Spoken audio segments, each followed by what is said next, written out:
Welcome to another edition of WBLN Sports. I'm Jose Zaraluki along with Alexander Gonzalez. And today will be the regional quarterfinals of the Belen Jesuit Wolverines squaring off against the Naples Golden Eagles.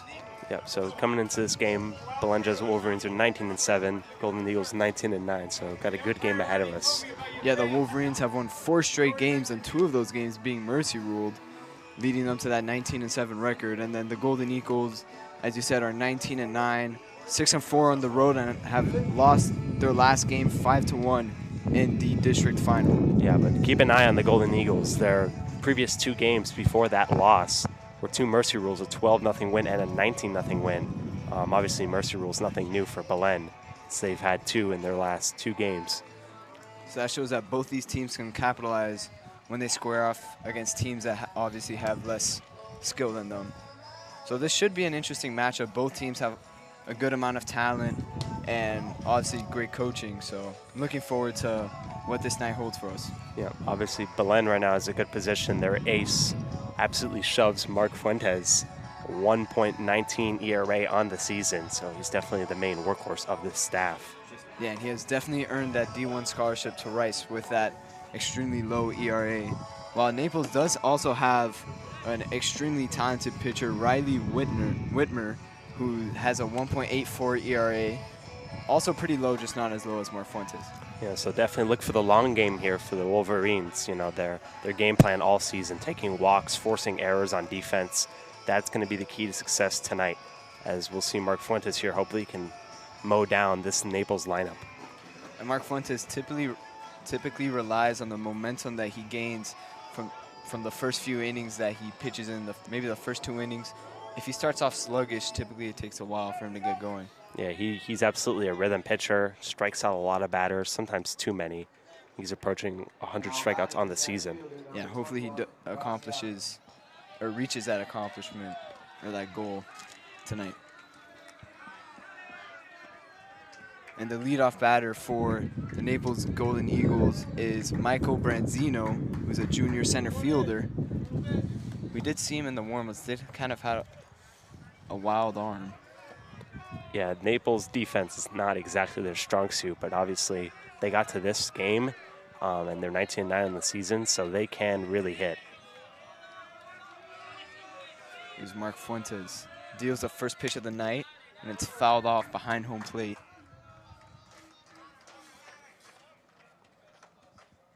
So Mark Fuentes actually at 95 strikeouts, just to clarify. So with 5 Ks tonight, likely for him, reach that 100 strikeout mark on the season in just 58.2 innings right now.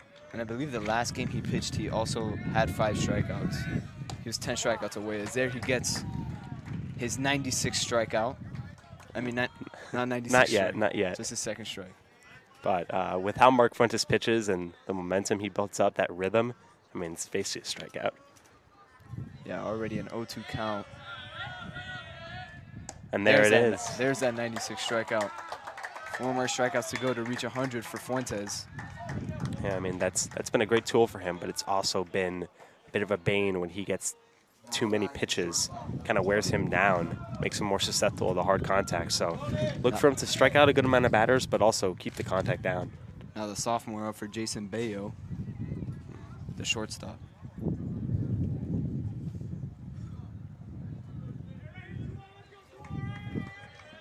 You know, most of the regulars in this lineup for the Naples Golden Eagles hitting well over 300. Baio here hitting 313. Here's a pitch from Fuentes, and it looks like it was fouled off towards the first base side. So 0-1 count now. But we'll see tonight, first pitch strikes is going to be a key factor in Mark Fuentes' ability to stay in this game. Jason Baio has been hitting well as of late, batting .429 in the postseason.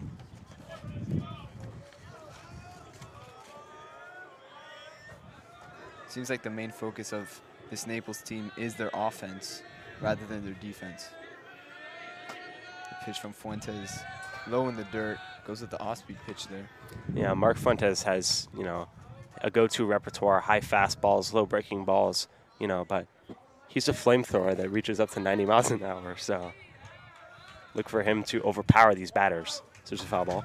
So he went with a lower fastball, a little low on outside, but the batter just Baio able to make contact with that ball.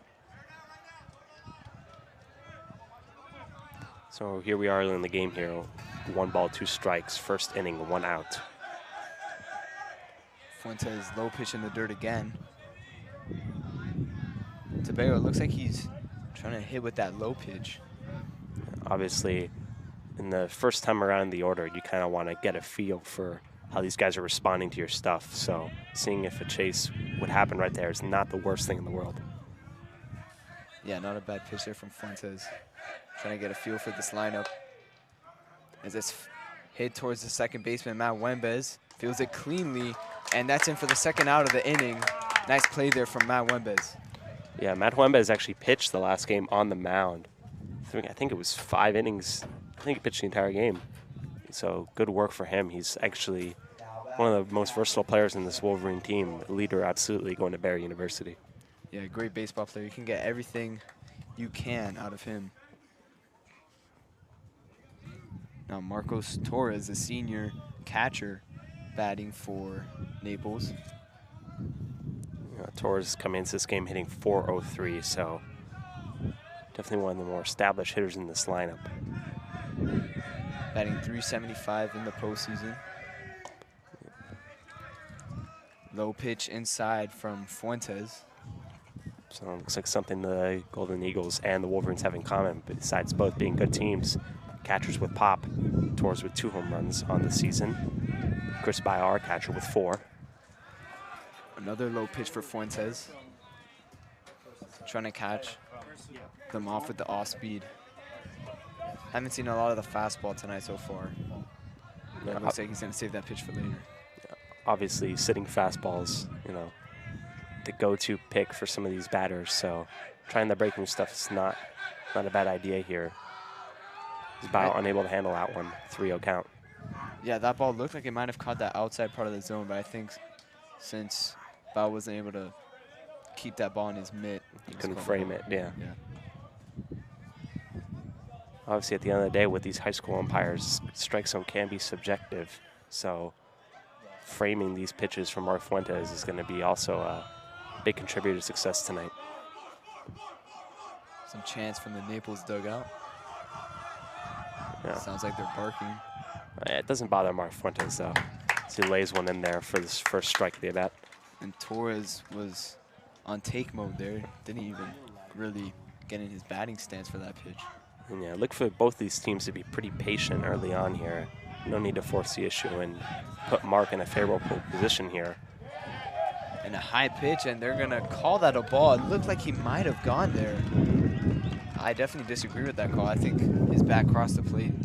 Well, he's going to have to go after the next guy, which is first baseman Johnny King. The sophomore now to bat for Naples. This another correlation between this Naples team and ours is the amount of sophomores in the lineup. Our team with 3 sophomores, Ernie Echeverria, Brandon DeGotti, and Jordan Cordero. And now King here batting in the heart of the order for the Golden Eagles. Yeah, the second sophomore listed in this lineup. So he shows bunt there. Looks like they're trying to use a little bit of trickery here to get around Mark Fuentes. I mean, the Wolverine defense is pretty active, so definitely look for that to be a strong suit for them if any bunt gets put down. Yeah, the Wolverines have a really heads-up defense that it's really hard to catch them off guard. And that ball, nice rip. Swatted into right field. And he's rounding third now. It looks like a run is going to score. That's going to be close. Bobbled by Matt Wembes. Throw over the third. As the ball nearly hits us in the broadcast booth, throw over from first base. Right field, pardon me. That ball came straight towards us, and they're going to count that run. An inside the park home run. That's something I've never seen before. Yeah. I mean, we also almost got drilled by that baseball. Yeah, it's a windy day here. But just an errant play. Not a good rally all the way from right field.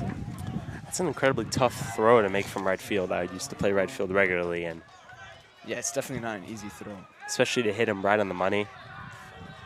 So probably just the momentum of the game got him might caught off guard. Might have had that glare from the sun out in left field kind of shining on that shallower part of right field. Yeah. Now number 24 up at bat, Riley Whitmer, the junior. He's the pitcher tonight, so. It's the second time we've announced the game where the pitcher's batting higher in the lineup than expected. Yeah, little Shohei Ohtani vibes here. Whitmer hitting 347. Batting 250 in the playoffs. So 1-0 count here with 2 outs and a 2-0 lead for Naples. Yeah, but look for this to be an anomaly for Mark Fuentes. His whip is under 1, so he normally doesn't allow this kind of contact. Is that ball bobbled on that Mikey Cruz hard hit ball? Yeah, he went all out for that ball. It just went right under his glove. Whitmer reaches safely. So he'll be on at first with 2 outs. And hopefully Mark Fuentes isn't shaken up here by all the momentum that Naples has gained this early in the ballgame. Yeah, obviously 2 outs, so only thing he has to focus on is the batter at the plate. No need to worry about that runner at first, unless he takes off, of course. So if you're just joining us, there's 2 outs in the inning, first inning here. The Naples Golden Eagles jump to a quick 2-0 lead against staff ace Mark Fuentes. Yeah, off to a sluggish start. Just really good base running from Naples, and they've just seemed to have the edge early on. Yeah, look for Wolverines to shake off that rust right away. Still a lot of ball to be played. Yeah, Only at the top of the first. Yeah, all you need from Mark Fuentes here is to keep this game close and give this potent lineup that's scored 25 runs in the last 2 games, give them the chance to tie this up. Yeah, the Wolverines have a great offense that can definitely make up for the defensive struggles. Smart picks off there. Runner slides. Number 10 up at bat.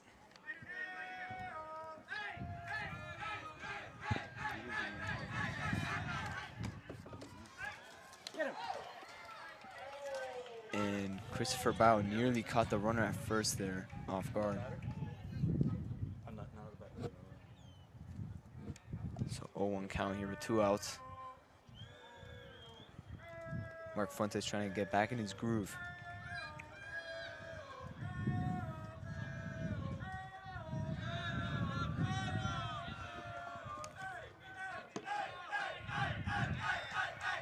The pitch runner takes off. Baio, is he going to gun him down at second? And he did. He's out. Nice throw from Baio on the 1 hop to second base. And that closes out the top of the first. And the Wolverines' offensive lineup is now up.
Welcome back as we head into the bottom of the first inning. Naples has a 2-0 lead on the Wolverines, but let's see what Belen's offense has in store for us, and let's see if they're going to be able to tie this ball game up here in the bottom of the first. Yeah, so they're going off against a tough pitcher here, Riley Whitmer. She was batting 4th in the lineup. It's another strong pitcher for this team, 1.84 ERA. So Wolverines have never been scared of a challenge. So look for them to continue that same disciplined approach that has got them this far in the season. And let's see how Matt Wemb is going to lead it off for the Wolverines. And if he's going to be able to get on base here or, you know, find a spark for the Wolverines offensively. So here comes Juarez to the plate. Leadoff batter. Does have some pop in his bat. Hit a home run earlier in the year. You don't have to look for a home run here. Just look to get on base and bring some runs in.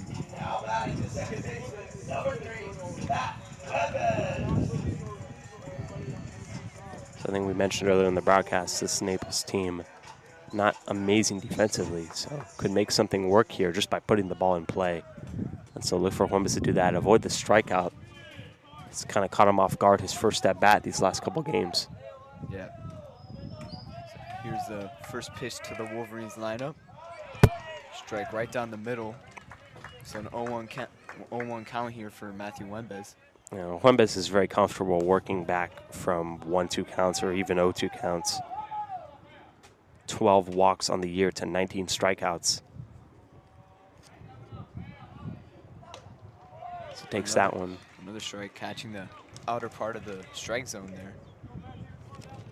Yeah, Juarez just likely getting a feel for this batter early on in the game. So 0-2 count.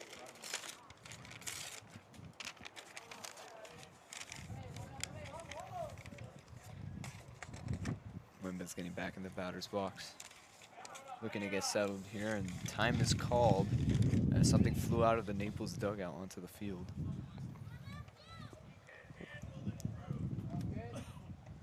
Whitmer looking to stay focused here on Wembes. Fouls that off, nearly took the head off of our cameraman there. And he had no idea. Yeah, he did not even know that ball flew past him. So Juarez might be a little late on the fastball here, but if he comes back with it, Juarez will be geared up and ready to put in fair territory. Yeah, hopefully he's going to be all over that pitch. Oh, and that hit him as he swung. And they're going to rule that a strike. And now Brandon Degodi will be up as that's in for the first out of this half of the inning. Yeah, very strange call there. It looked like a foul ball to me, or it hit him. I have no idea what that call was. But regardless, they ruled it a strikeout, so. I thought it hit like part of his bat and then bounced off his body there. Yeah, that's what it looked like, that it ran in on him. He swung anyways. But it doesn't matter now. Brandon Degodi is going to look to keep the offense going. Should get it started, really.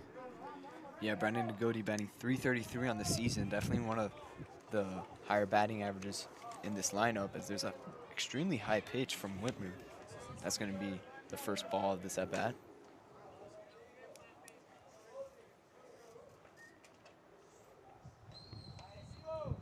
Yeah, Degodi batting second, hitting .333 is a great spot for him in this lineup. As next guy, Nick Alonso, has a lot of potential to put more traffic on the bases.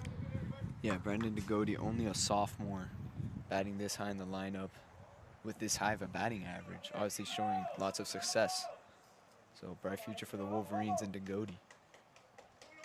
Here's the pitch. Takes that one outside. So that's in for the second ball, 2-1 count here with one out. Naples Golden Eagles leading 2-0 here in the bottom half of the first inning.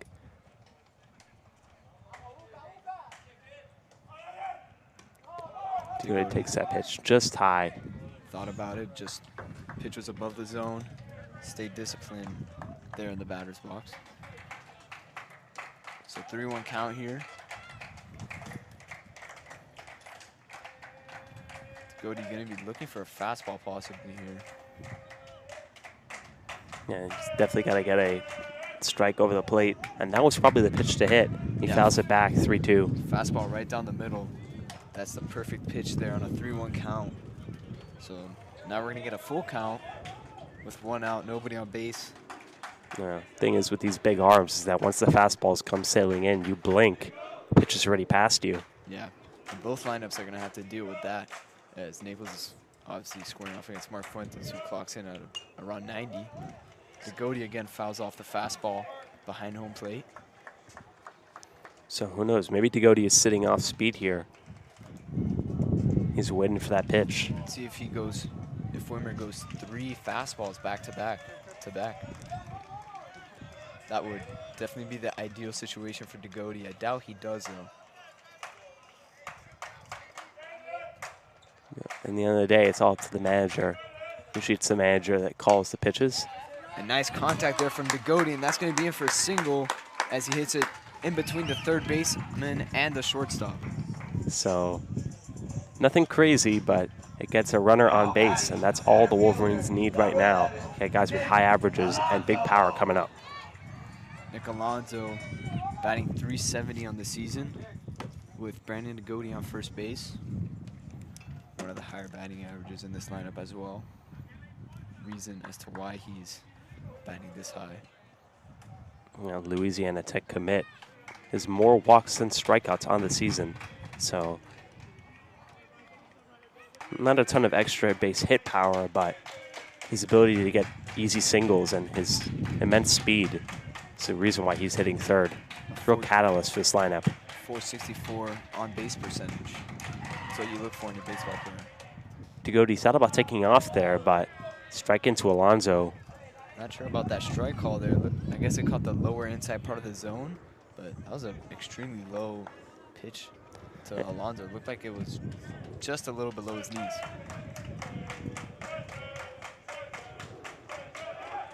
Faking the throw over to first base.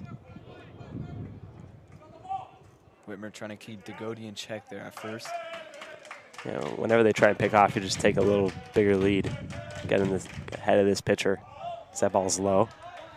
Looked like he went to a cutter there as it went in the dirt. Nick Alonso laid off. It's a 1-1 count now with 1 out. In the bottom of the first inning. Golden Eagles are still up 2-0. There's a pickoff. Almost goes wild. Yeah, Wimmer could have risked Degodi going to second there on a wild pickoff attempt to first. This play stopped for a second as a ball got into the field. I don't know if it was from a kid or from the dugout. Let's see, it was from a kid. I can't tell if that's a tennis or a cross ball.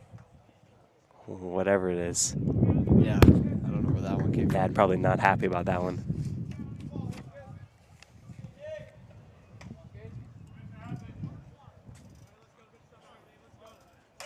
Those might be the break the Wolverines needed here to refocus and for Alonso to make something happen here in this at-bat. 1-1 count, 1 out in the inning.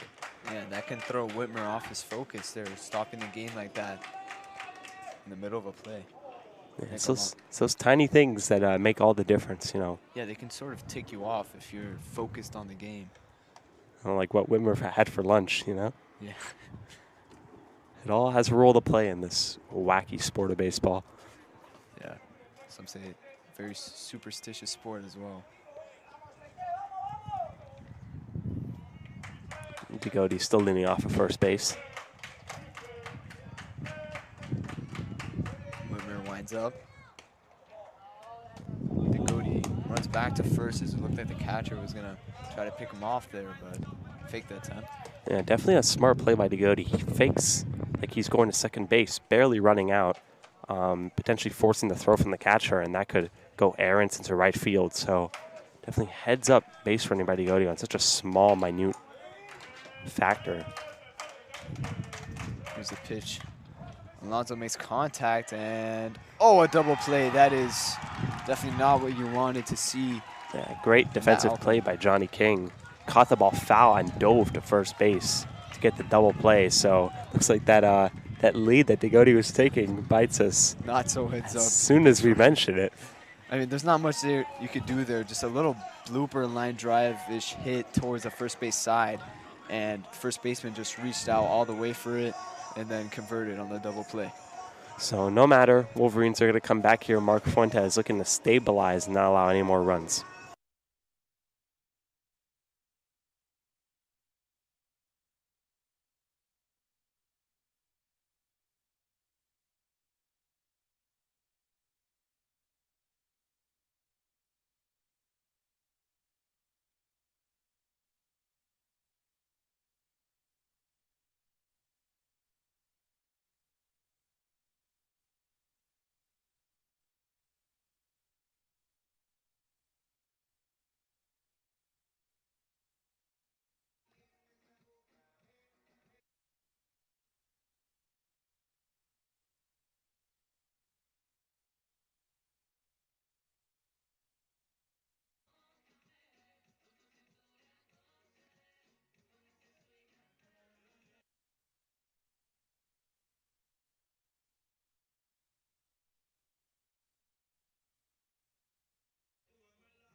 Welcome back. In the top of the second, it's a 2-0 lead for Naples. And Mayer's up here after the runner was thrown out last inning. Yeah, beautiful play from Chris Baio. Behind the plate, one hopping second and frying the steal attempt. I mean, say whatever you want about his defense, but there's no denying that he's a cannon of an arm. Nice pitch there from Fuentes, low strike. So it's an 0-1 count now. So look for Mark Fuentes to rewrite the script here.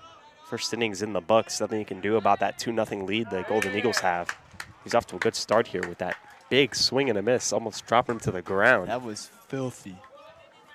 Beautiful pitch from Fuentes there, catching Mayer just, and he was just, didn't know what to do there pretty much. Although you wouldn't think that by looking at Mark Fuentes. He stays composed and calm on the mound at all times. Yeah, almost no emotion on the mound, but that's a good thing pretty much. Don't let your emotions take control of you.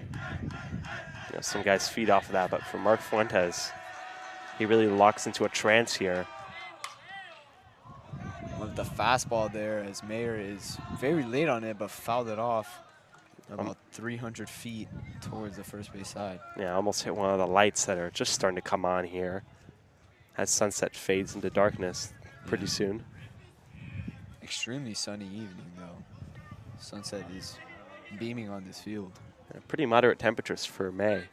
But certainly won't complain. It's a gorgeous night to play a game of baseball. Yeah, pretty night. Good night to announce a baseball game. So ball's low as Mark Fuentes on the last couple pitches trying to get him to chase, but gonna have to throw something a little more enticing. Yeah, it looked like that fastball Mayer was very late on, so I would not be surprised if Fuentes went with the fastball in one of these upcoming pitches. I mean, it might be predictable, but it is Fuentes' bread and butter with a fastball that goes so fast. Tried to go with the off speed there again, but Mayer staying composed there in the batting box. Full count here. No outs in the inning. Golden Eagles up 2-0. Ooh, swing and a miss there on the fastball. And that fastball, you said it was predictable, but it's just so hard to hit that even if you know it's coming, you might not be able to get on it. Yeah, 3-2 count. I would argue that the pressure's more on the batter. He needs to make a split-second decision. All Mark Fuentes has to do is locate his pitch, and that's all he can do. Coach Montaigne comes out here for a mound visit. Yeah, just looking to give a talk to Fuentes. Maybe Montaigne saw something that Fuentes was doing on his pitches. Who knows? Yeah, definitely with the rest of the playoffs still to go, we definitely don't want Mark Fuentes putting too much into one pitch. Perhaps that's what he saw. Yeah, you don't want him to overthrow his arm. It's still early in the playoffs. And you obviously have a deep bullpen that you can go into with pitchers like Eddie Arevalo, Frankie Fernandez. All those guys can provide a good support system to Fuentes. Yeah, but this is your guy. He gets you through this game. You're in good shape. Typically he throws well over 5 innings, usually 6. Yeah, he does have great stamina. And he can throw 6 innings throwing 90 miles per hour consistently on that fastball. And that's an infield fly. It's drifting towards the shortstop. And DeGote makes a catch. That ball skied into the air, but beautiful clear sky tonight. Not too hard to keep track of it. Didn't lose it in the sun or even the lights. Just, as you said, it was a good night for baseball, so it looks like the fielders won't have a problem tracking fly balls. It is a little windy, so that might play a factor. More than a glare would. Now number 5 up at bat. Giancarlo DiGiacomo. Oh, and Fuentes hits him, and he's going to take first base. Did not look happy about that one, but just takes his base. The left fielder, senior, and he looks like he's in some pain. Yeah, that was a fastball straight to the back. Yeah, as soon as you get hit, you get put in that fight or flight response. So thankfully, we can focus on baseball. Yeah, just heads to first base. When that adrenaline wears off, he's definitely going to feel that.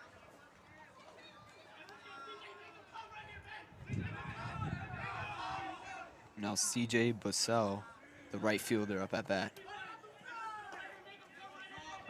Mark Fuentes looking to bounce back after throwing straight at the back of Giancarlo DiGiacomo. It'd be good here to get this out and roll over to the top half of the lineup for next inning. Clean slate here.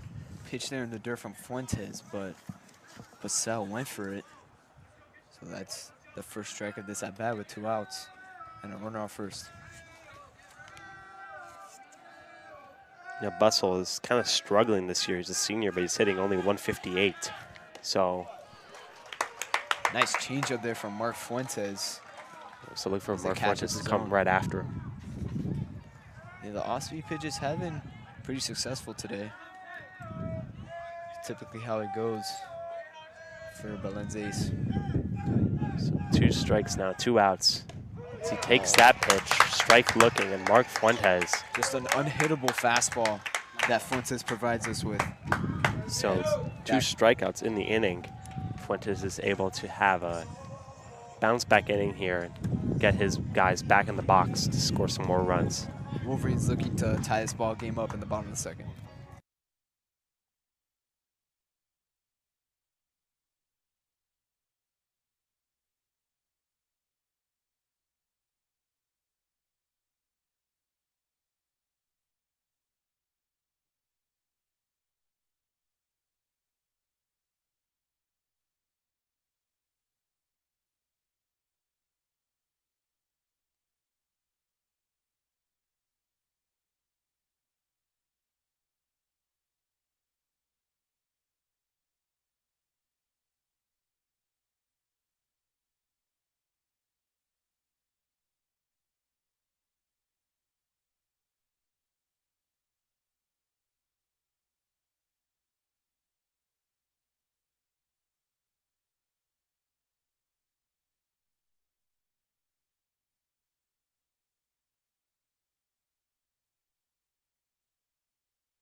Welcome back to the regional quarterfinals. Your Wolverines are still trailing 2-0, but a beautiful defensive inning from the Wolverines in the top of the second there. Beautiful pitching from Mark Fuentes, getting 2 strikeouts just in the top of the second. And let's see if the Wolverines can get their first runs up on the board here. We have Chris Baio up at the plate. He's got prolific power, coupled with pretty good average, so there's a reason he's hitting 4th. Yeah, leads the Wolverines in home runs. Has 4 home runs on the season. And a low pitch in the dirt. Didn't even reach the clay there near the batter's box.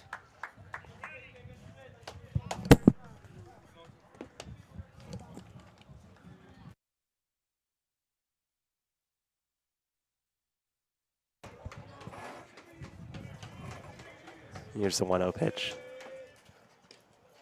Taken for a ball. And that was a little outside.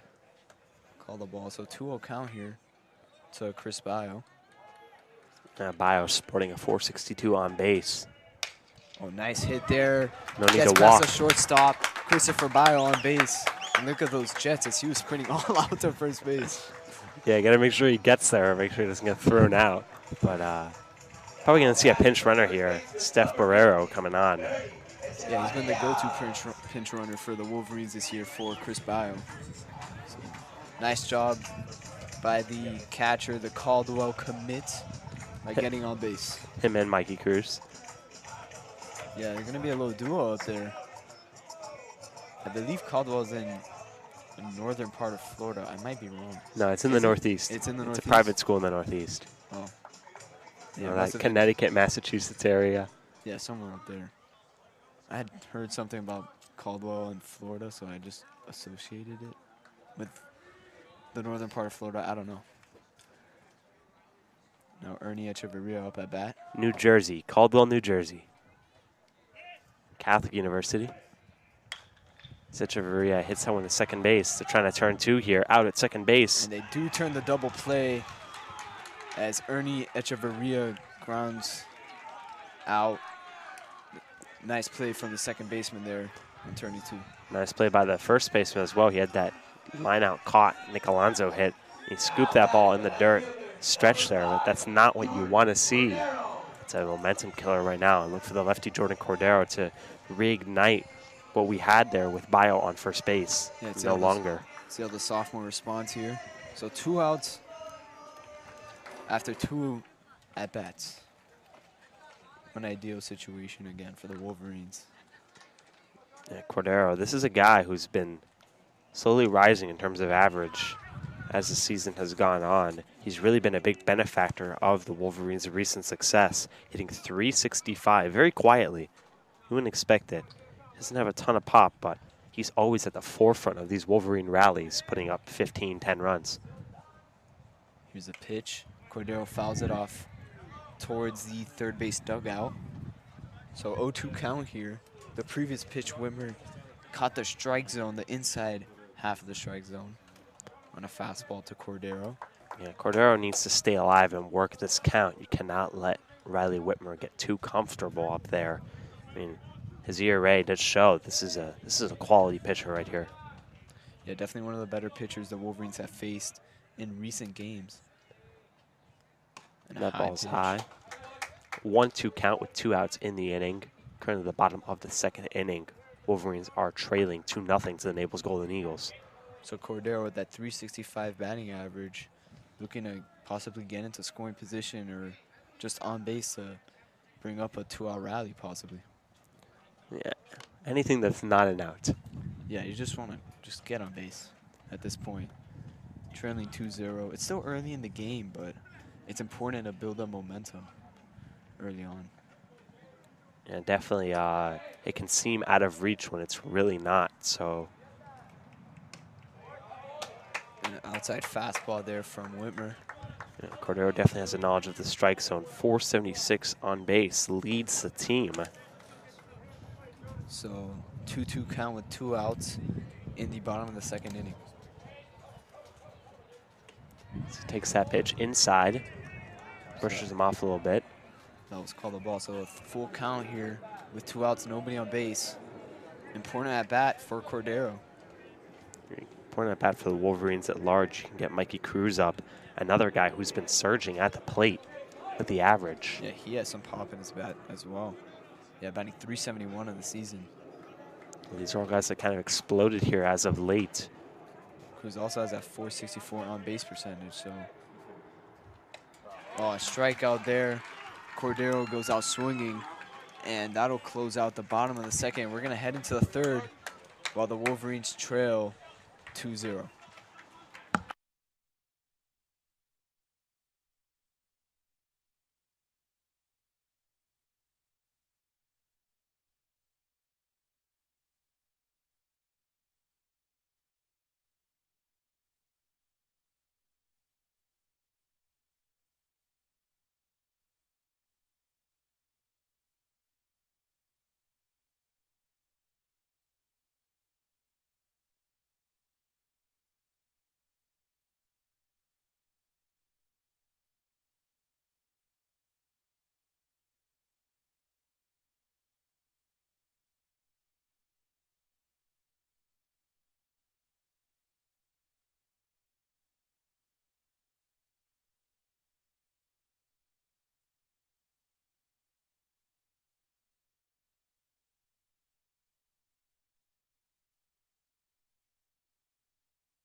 the leadoff batter now up at bat for Naples, Branzino, the junior.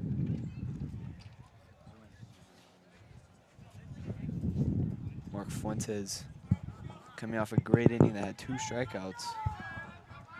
Yeah, looked a little shaky in that first inning, giving up 2 runs. But hopefully now he's a changed pitcher. They're pitching the dirt. And he has had great success in his last couple games, so nothing new for Mark. Just needs to tap into that ability that's in there. Pitch from Mark. 2-0. Just Outside pitch. Just gotta be more aggressive. Come after these batters. Yeah, and we haven't seen that many fastballs from him as we normally do. He's relied on the off-speed a lot tonight. I mean, at the end of the day, if they hit your stuff, there's not much you can do, but you cannot put yourself in a hole by getting these hitters to be in favorable counts. Fuentes goes with the fastball that catches a strike zone there. It's a 2-1 count now. So look for him to get his fastball more involved here.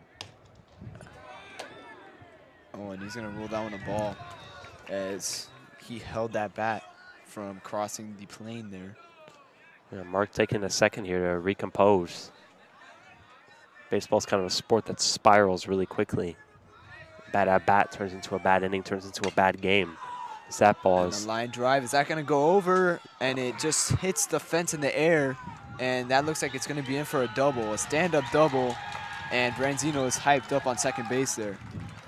So definitely not what Mark Fuentes would have hoped for right there, but thankful it was not a home run. Still potential to get out of this inning without the run scoring. I thought that ball was gone.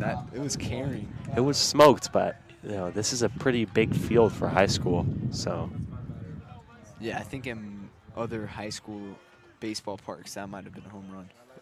Yeah, it would be a shame that the first home run that I witnessed on this field would be from the visiting club. You haven't announced a game where there's been a Chris Baio home run? Nope, not yet. Wow, he's hit a lot of home runs this season at home. I think all of his home runs have been at home. Yeah, Wolverines are pretty successful at home. They're 14-4 on the season at home. That's in for a ball. Looks like Naples likes playing here, though. Yeah, they've been obviously enjoying it. Getting good contact off Belen Jesuit's pitcher. Yeah, but look for the Wolverines not to hesitate here if they need to make a change. You got Frankie Fernandez threw a no-hitter earlier this season. So definitely some viable options should Mark not pan out. Nice pitcher from Fuentes getting number 20, Jason Baio swinging there. So it's now a 1-1 count.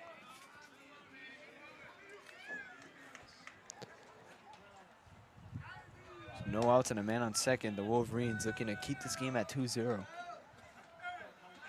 You've got to keep an eye on that runner at second base. If you're sleeping, he can't steal third. And he's going to hit a pop fly towards the right field, and that is, oh, not caught. Pepito Fernandez almost makes a catch out there in right field.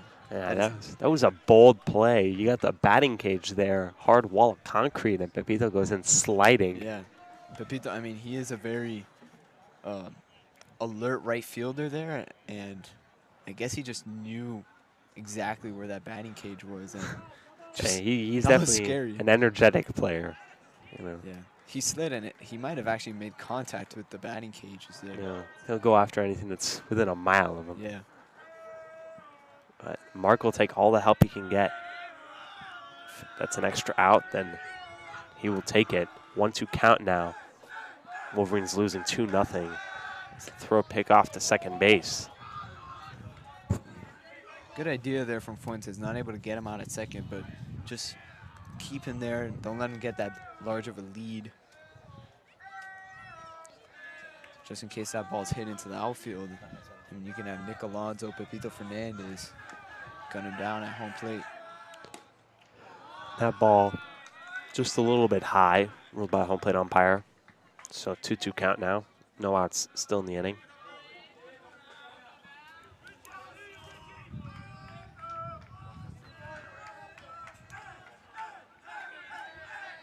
Keeping an eye on him at second. Oh, nice pitch there from Fuentes, getting Baio out swinging. And that's his 4th strikeout on the night and the first out of the inning. You see the big exhale of relief there from Mark Fuentes. He's one step closer to getting out of this inning. Yeah, big out there. And striking out a batter this early in the lineup is crucial.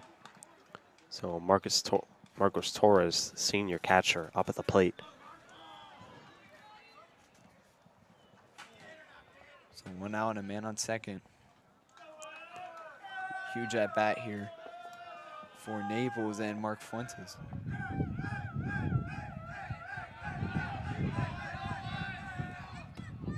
And now pitches in for a strike. A little change up there. Right down the middle.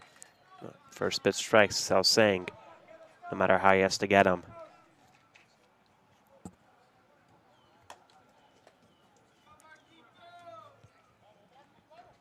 So 1 out here, 1 strike. It's this batter, Marcos Torres. Fuentes keeping an eye on the runner at second. That's Branzino. And timeout called by the ump.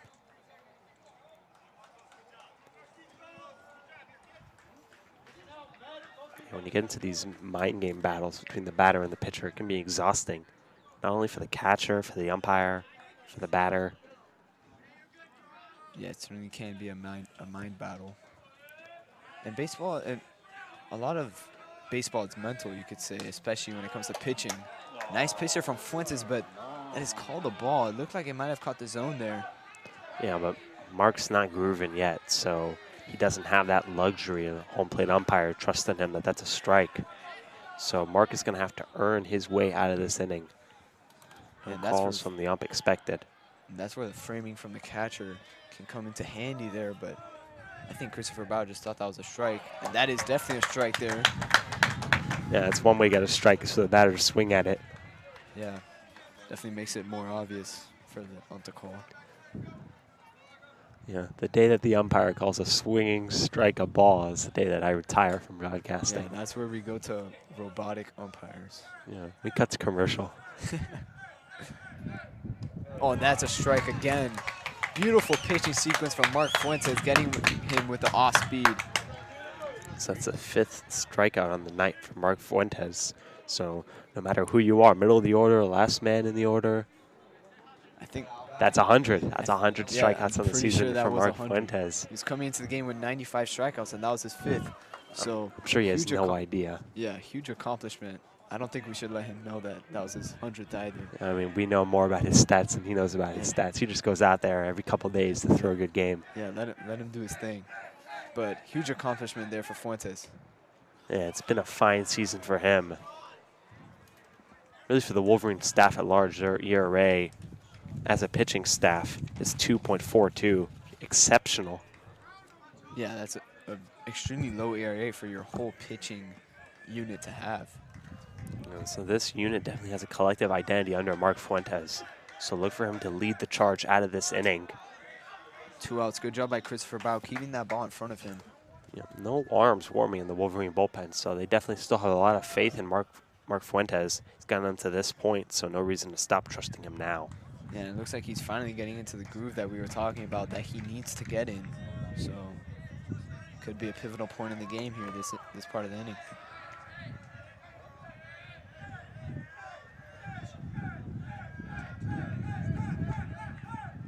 Pitch from Fuentes, that's in for a strike. Right down the middle, beautiful pitch. 2-1 count with 2 outs.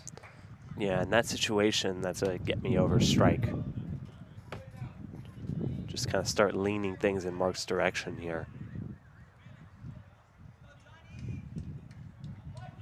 Johnny King, the first baseman in the batter's box, and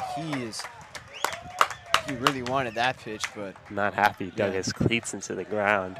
So look for Mark to capitalize on that emotional distress, get the out. Yeah, it looks like the batters are starting to get frustrated with the elite pitching from Fuentes. Yeah, don't let that first inning bloop disturb you. I mean, Mark Fuentes is an exceptional pitcher. 101st strikeout for Mark Fuentes as that closes the top half of the 3rd inning. It remains a 2-0 ball game, but the Wolverines fighting back.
So, welcome back to the bottom of the third inning. It's a 2-0 lead for Naples, and the Wolverines lineup is now up at bat.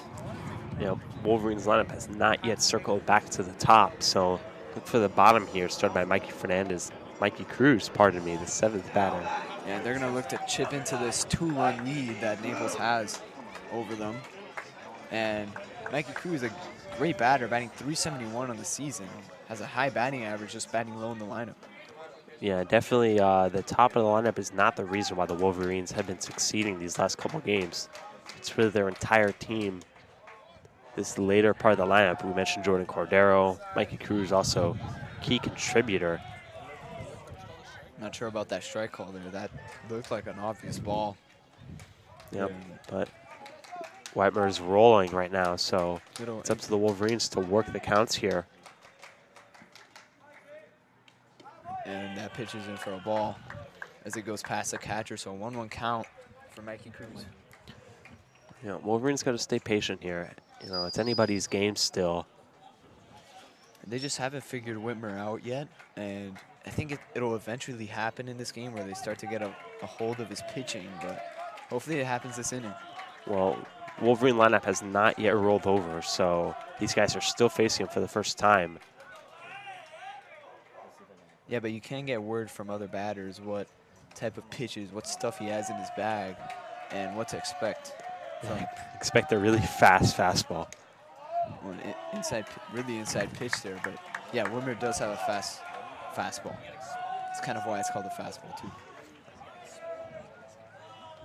What would you call a fastball that's not really that fast? Just like a straight pitch? No, because fastballs have some break too. So Mikey Cruz, he's shaking his head. He knows what's a ball and what's a strike. Yeah, and it looks like he's pretty confident up there in the batter's box.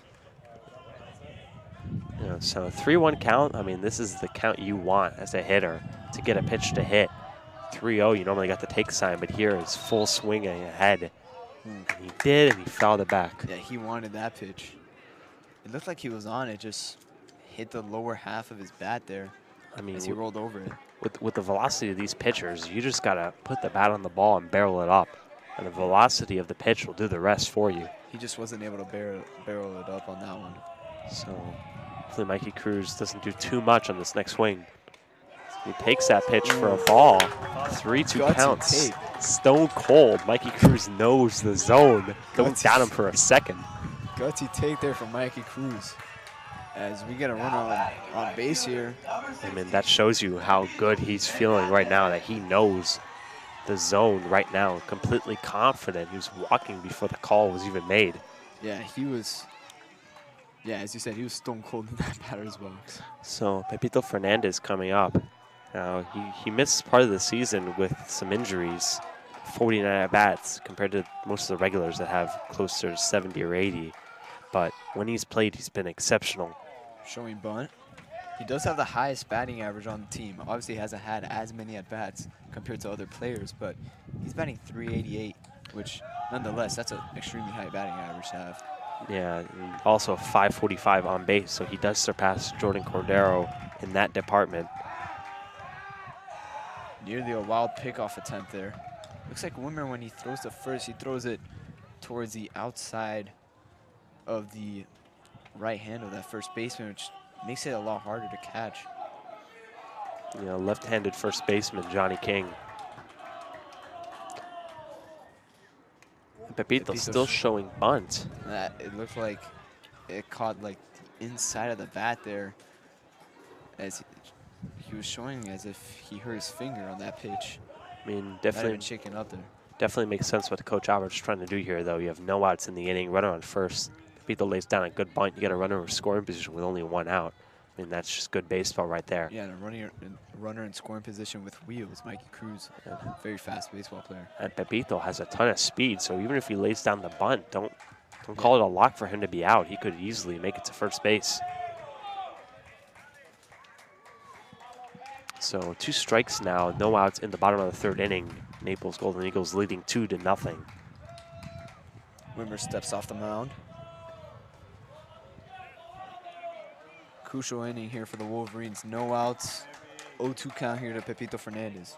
You know, I'm still at the point where he may not be entirely settled in here. So even just one run would go a long way. As Pepito fouls that one back. Definitely in survival mode right now. Yeah, I think Wimmer went with the change up there, and it definitely changed up on Pepito's eyes as he kind of hesitated in the middle of that swing, causing him to foul it off and be late on the pitch. Yeah, but just like we've said with a bunch of other guys, Pepito is incredibly patient. He has 4 more walks than strikeouts, so that is nothing to scoff at. That shows a really disciplined approach at the plate. Yeah, great batter. He's able to get on base, high batting average, and obviously very disciplined when it comes to walks. So, but I would rather him put something in play. Yeah, just as long as he advances a runner and just don't get out. And you got to give your team a chance. Swings and misses right there. Pepito Fernandez strikes out as he walks back to the dugout frustrated. But now number 13, Raul Espuru batting. The DH up at bat. Yeah, Espuru, another guy who's kind of had a couple bunts, a couple singles land his way after really not a great season, but he can get hot in a hurry.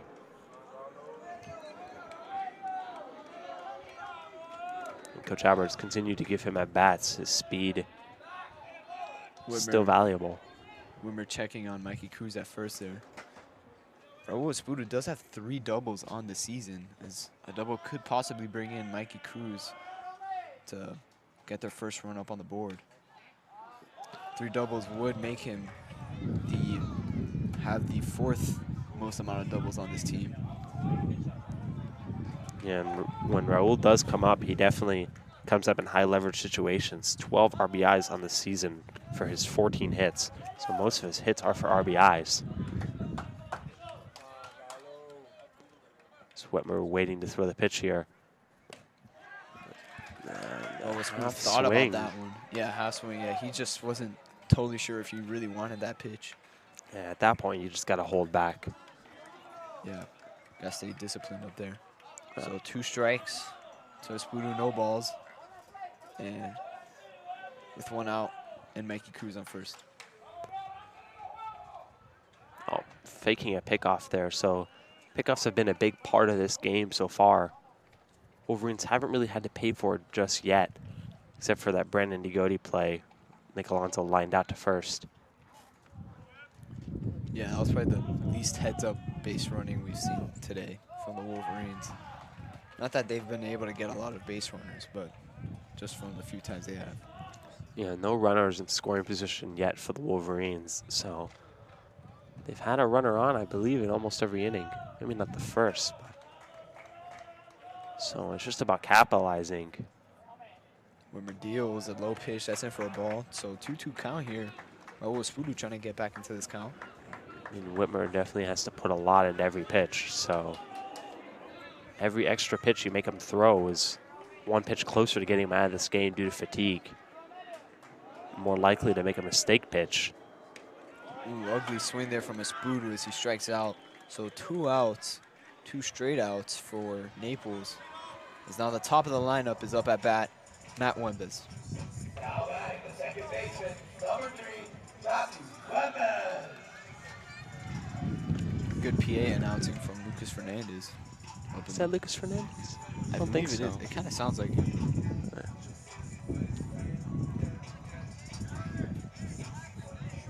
So Matthew Wembes, he struck out his first at bat. So look for him to have picked something up and ready to come at Whitmer with a different approach.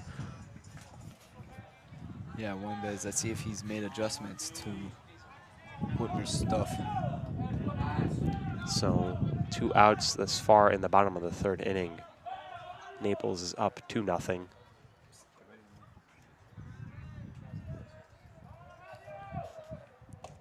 Wembes takes that first pitch for a ball. Outside pitch there. Wembes lays off of it. Getting a lot of wind tonight as you hear it interfering with our broadcast. Yeah, interfering with my papers too. Yeah, it keeps flying everywhere. Wall of stats that's gonna fly out into the infield if I let it. As he picks off. He's been checking on Mikey Cruz a few times already this inning.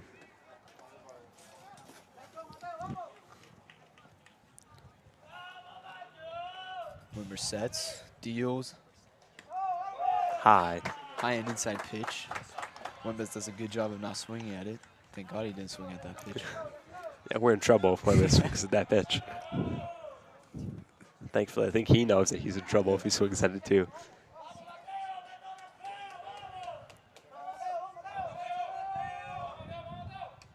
Another inside pitch for Whitmer. It looks like a mound visit here, so potentially the first time that the Wolverines have riled Whitmer a little bit. Yeah, it's only 2 straight outs prior to Wembas being up at bat, but just maybe the fact that it's a 3-0 count and Wembas could possibly have a green light here with most likely a fastball coming right down the middle. Yeah, I mean, expect the take sign though with 2 outs. I mean, you can't, it depends on what Wembas really wants. You see Coach Bark doing incline push-ups right next to us.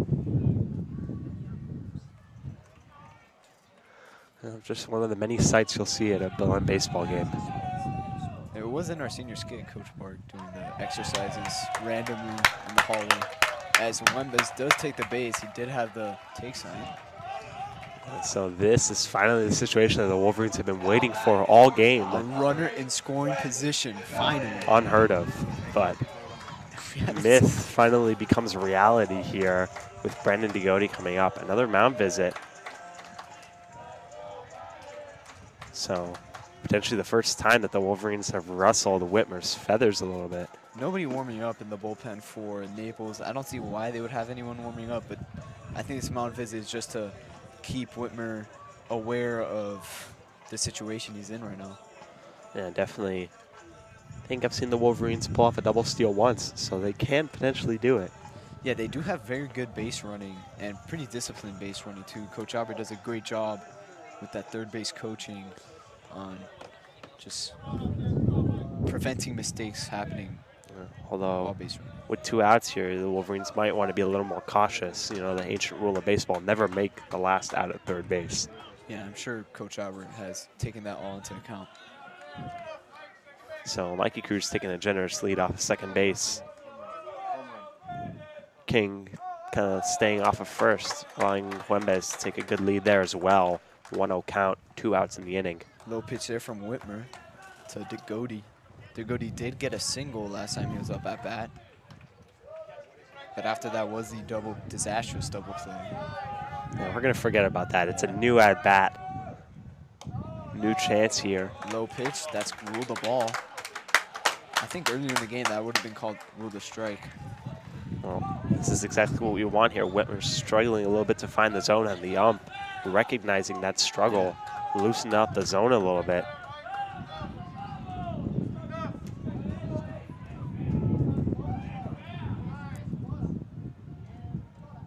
Here's a pitch again low. And it was a pass ball. Mikey Cruz stays at second. Wind getting even more vigorous here. It does feel nice, though. I appreciate the breeze. Yeah, for a May game, this is exceptional weather. It feels sort of like February, May. Maybe March-ish. Just the unique conditions you'll find on the Belen baseball field right now. 3-0 count now to Brandon DeGote. And that's a strike. So, you know, 3-0 count, umpire is very likely to roll that pitch a strike. Yeah, DeGote was all take on that one. Yeah, definitely in this situation, you don't want to pop up when you think you have the green light to hit a bomb. Here's a pitch from Whitmer. DeGote, oh, he wanted that one, but fouls it off into the parking lot. Man, if he just placed the barrel correctly on that ball, that is definitely a hit into the outfield. Yeah, big swing there. Baseball's definitely a woulda, coulda, shoulda kind of game, but all DeGote can do now is focus on this next pitch. So 2 outs and a full count for DeGote here with a runner on scoring position and on first base. It's Mikey Cruz in scoring position. Yeah, it looks like Whitmer and the catcher, Torres, cannot agree on what to throw here. Or maybe Whitmer couldn't see the signs, as I saw there. Torres kind of rubbing his fingers on the dirt. Yeah. As the sky does darken here. Sunset now very quickly fading as that ball is inside. DeGote takes first base, and we got bases loaded up with 2 outs and a 2-0 ball game. The Wolverines have a chance to get on the board for the first time. Yeah, this is definitely a big-time opportunity for the Wolverines, who have been doing their best strategy, death by 1,000 cuts, and walks, and really forcing this pitcher to get them on base. And they definitely have the batter they would want to bring in the first run of the night. Nick Alonso, now up at bat, one of the star players of this baseball team. Yeah, he's top 3 on the team in RBIs. 30 hits on the year, leads the team. So he's been the consistent force in this lineup. 81 at-bats on the year. Ooh, big swing from Nick Alonso, fouls it off though. Huge at-bat here for the Wolverines. Yeah, so this is a huge situation, but Alonso needs to narrow it down. There's just a battle between himself and the pitcher Whitmer. At the end of the day, that's all it is.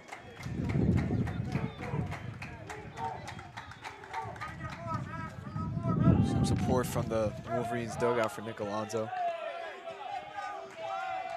And this would be huge. And that pitch is called a strike right down the middle. Nice little off-speed pitch there from Whitmer. Yeah. So 0-2 count. Eventually, Alonso got the sign to take it to 2 strikes. I mean, in this situation, you really want to give yourself a chance to make good contact. Here's the 0-2 offering from Whitmer.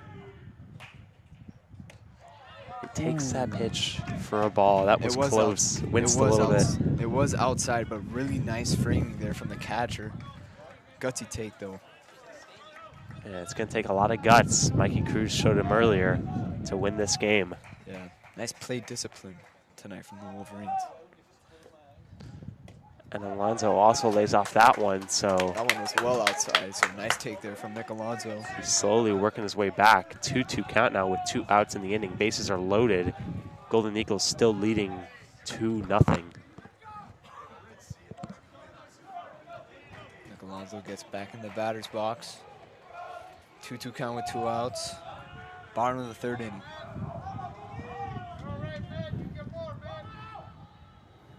Alonso takes that pitch. Another stone cold take. That one was just a little high and outside. Yeah. Wow. See, after every pitch, all the fans and everyone here on the third base side is chattering. Yeah, this is a huge at-bat. It definitely takes someone fearless up there, someone like Nick Alonso, to be in this high-pressure situation and not swing at a ball. This is the player you want in this situation. One of the highest batting averages on the team. The LA Tech commit. So this is a full count, and the pressure is on, and this is the moment we've been waiting for as he swings and drives that one up the middle for a single. Nick Alonso drives it a run. Matthew Wimba is also scoring. Brendan DeGote makes it to 3rd. Huge at-bat for Nick Alonso, bringing in 2 RBIs, and we got a tie ball game here in the regional quarterfinals. The Wolverines have made this a game again. And Whitmer is flustered, and that is exactly what the Wolverines needed. So nothing but smiles here. Nick Alonso just pounced on that pitch, hitting it right back up the middle. And that is why he's committed to Louisiana Tech. Huge at-bat from Nick Alonso. And we got ourselves a tie ball game. And now we have Christopher Baio up at bat. Yeah, this is a real game now. I mean, you watch the last couple of games, 15-0, 10-0. I mean, yeah, this is going to be a tight match the entire way through. Yeah, 2 very skilled teams. I'd say their skill sets are pretty much equal to each other. Yeah, I'll give the Wolverines the edge in defense, but I'm biased. Offensively, both teams are great, and defensively, I would also give the Wolverines a little edge on defense. And look for Baio to continue the scoring there. No reason for it to stop. You got Brandon DeGote on 3rd and Nick Alonso on first base after the RBI single. 2 RBIs to center field. Yeah, nice at-bat there from Nick Alonso. Totally changing. Huge shift in momentum. So here's Christopher Baio. Another take. And the runner from first, Nick Alonso, advances to second. That was a little dangerous. He kind of stopped mid-steal there. Yeah, that's what you like to call the delayed steal for any of you guys that know baseball. You wait for the catcher to get the ball, and he's kind of going to throw back to the pitcher, and Alonso just dekes him out there. You're not expecting that. He kind of froze, though, mid-run. Like, he was almost at second, and then he froze. Nice frame there from the catcher, but that is rule the ball. Yeah, Baio, a catcher himself, he should know where the strikes and balls are coming in. He definitely has a feel where the strike zone is tonight. So 2-1 count here with 2 outs. 2-2 ball game at the bottom of the third. This is what you would hope for right now. They finally got to Whitmer, staff ace of this team. Christopher Baio with a runner on second and third. And That is a huge hit. I think it's caught. And it is caught. Oh, man, I thought that ball was gone when it came sounded off the bat. great off the bat, but that concludes the inning for the Wolverines. They're able to tie it up, and so we have a 2-2 game now. That was an ideal inning for the Wolverines, as you said, tying up the ball game. Big inning from Nick Alonso, and it all started with Mikey Cruz getting that walk. So come at you with the 4th inning.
here we are back in the top of the 4th inning. We got ourselves a ball game, folks. It's tied at 2 in the 4th inning. Mark Fuentes, the ace pitcher now on the mound. Let's see what he's got in store for us. So Mark Fuentes was able to rest for a little bit during that Wolverine inning. Started with a Mikey Cruz walk. They really snowballed from there. Multiple other batters walked, driven in by the 2 RBI. Nick Alonso single as the pitcher. Whitmer is up here right now. Yeah, Whitmer might be a little rattled up after that inning where he gave up 2 runs. Yeah, and there is an arm tossing in the pen for the Golden Eagles. So that might be it for him. We will see. Obviously, he's still a force in the batter's box. There's a pitch from Fuentes. Oh, and he's going to call that one a ball. That looked like it caught the strike zone there. That looked like it was the same pitch, though, that the ump called the ball for Nick Alonso. That he took. It was just a little high and outside. Yeah, so if you missed it, Nick Alonso worked from an 0-2 to a 3-2 count, taking pitches that narrowly missed the strike zone. To be honest, got pretty lucky on some of them. But to be honest, it's just a game of baseball. It's a random game. It's a lucky game. And that's going to be all the difference tonight as the game is tied up at 2 apiece here in the top of the 4th inning. Ooh, inside pitch there from Fuentes. Almost got a piece of Whitmer there.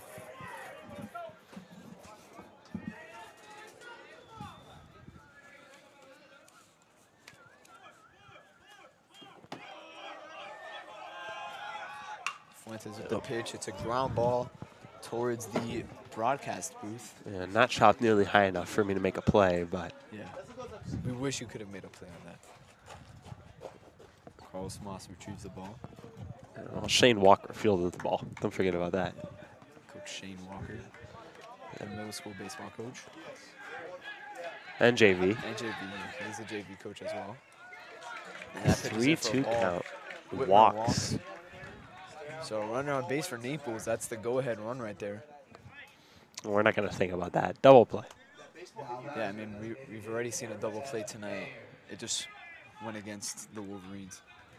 Yeah, Ernie Echeverria with that double play. I believe in the second inning. As here comes up the catcher. Actually, pardon me. This is Mayer. Mayer, the sophomore, up at bat.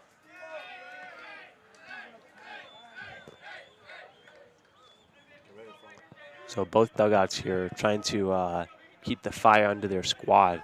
Obviously, Naples still feels well in this game, but momentum shifting towards the Wolverines as Baio guns a throw to first, trying to pick him off. No heads-up play there from Christopher Baio. I get a little scared every time Baio does that. It's one of his favorite plays to throw behind the runner there at first base, but thankfully he's had a pretty accurate arm this season. Yeah, it's so definitely a risky play to go to beam it there to first. I mean, if it gets past him, past the first baseman, that runner advances to second base, and just like that, there's a runner in scoring position. That was disgusting. The Mayer swinging out of his shoes there. You know, the breaking ball. So looks like some of these batters have gotten to Mark Fuentes, but others still looking completely hopeless up there. As Mayer flails at that pitch. Yeah, Mayer didn't even know where that ball was when he swung. Yeah, he couldn't hit that one with a pool noodle.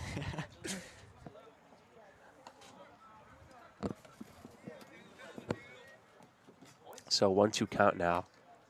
No outs in the top of the fourth inning.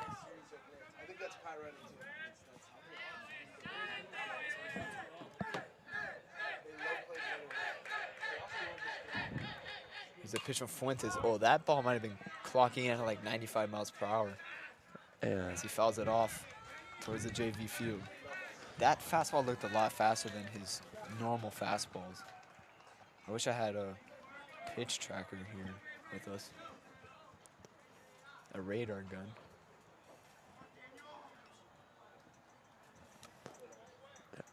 So runner on first base with no outs, a 1-2 count. See how Fuentes deals here as he steps off the mound.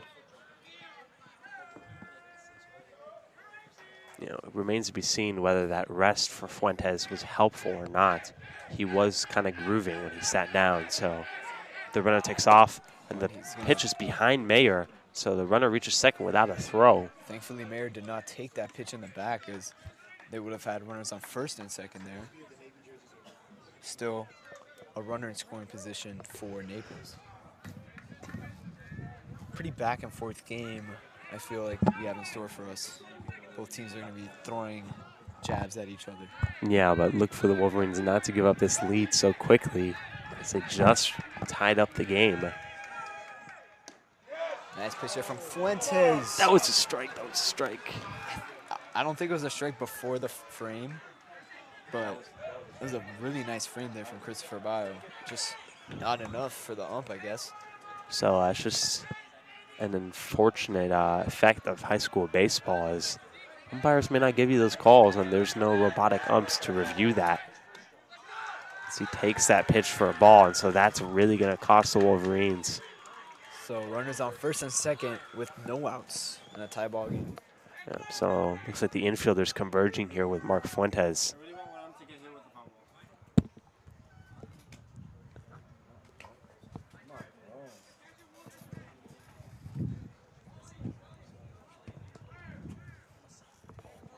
So it looks like we have another pinch runner here. So 2 pinch runners employed here by Naples Golden Eagles.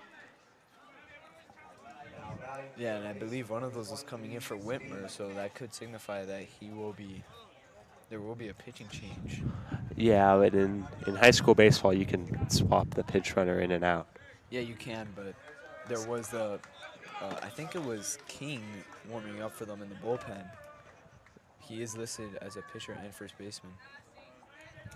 Yeah, so we'll see. He's no longer tossing, so with no outs in the inning, I guess we'll find out. The top lineup has rolled over now. Pitch from Fuentes. Actually, pardon He me. showed bunt there. Oliver Lee up right now. Yeah, Oliver Lee showed bunt. He didn't make contact, but it went foul. So 0-1 count here.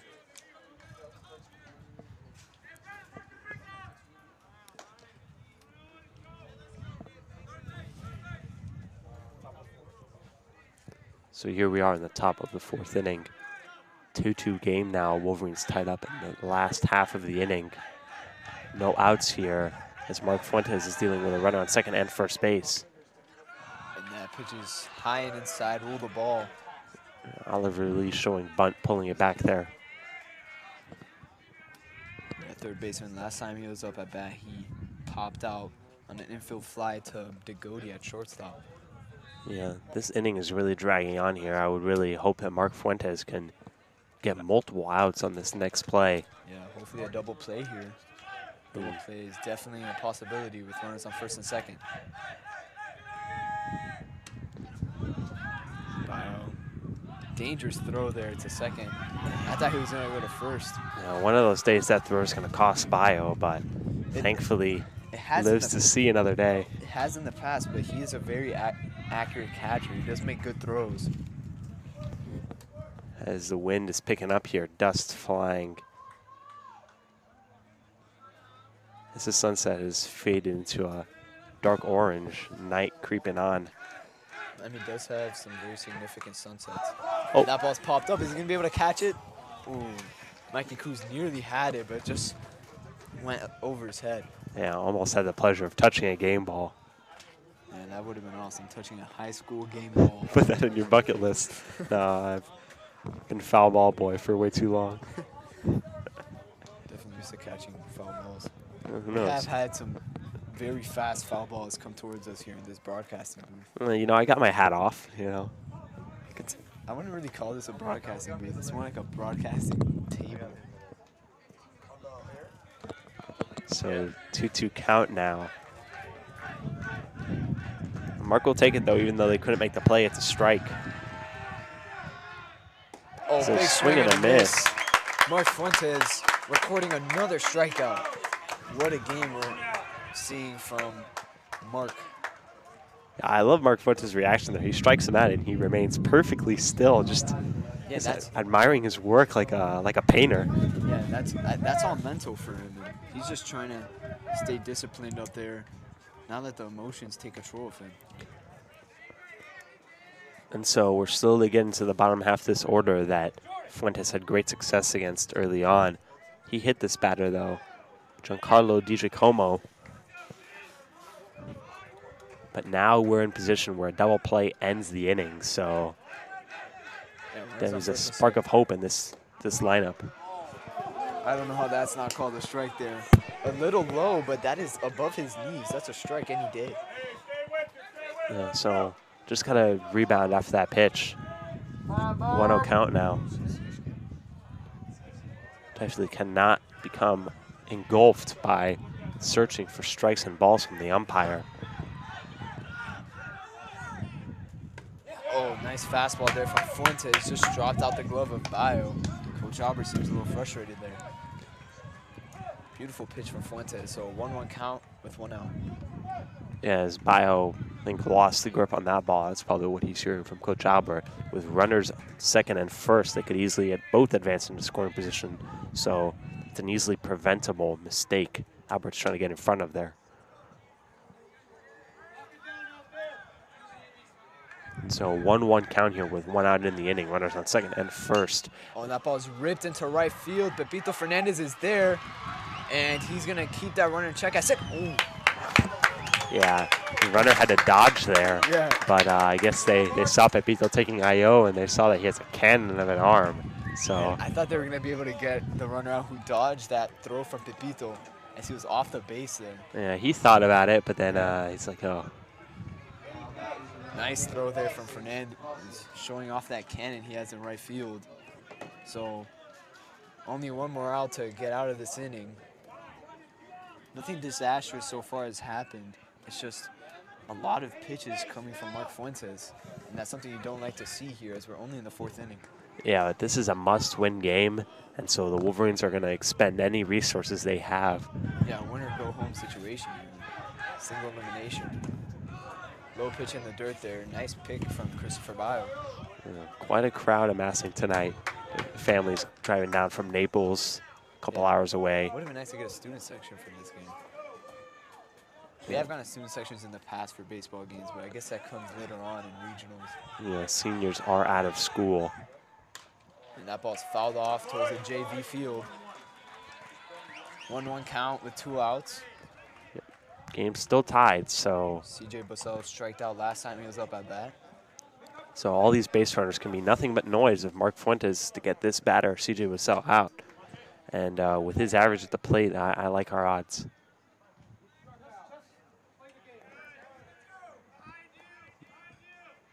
But at the end of the day, you just got to play the game. Here's a pitch, and oh, it's called a strike. Beautiful frame there from Baio. Oh my gosh. Yeah. That was a low pitch. Yeah, it was a little late strike call. Potentially the umpire was hearing it from the fans back there. Yeah, that looked like a ball originally, but nice frame from Baio. So this matchup getting a little more chippy here as he swings and misses, and so that is the end of the inning. Beautiful pitch from Fuentes. Bussell had no idea what was thrown at him, and that closes out the top half of the 4th. We remain tied here in Belen Jesuit.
Welcome back, everybody. Here we are in the bottom half of the 4th inning. Mark Fuentes able to work out of some base runners there on second and first base, giving the middle of the Wolverine order, starting with Ernie Echeverria, a chance to take the lead in this game. Yeah, so big at bat here for Echeverria, one of the better batters on this team. It's a pretty balanced lineup. You have pretty good batting averages as you go down all 9 players. Yeah, Echeverria surely looking to forget his last at bat where he grounded into a double play. Thankfully, there's no double play to ground into right now, so. Yeah, you still just want to get on base. New opportunity here. Ernie batting .309 coming into this game.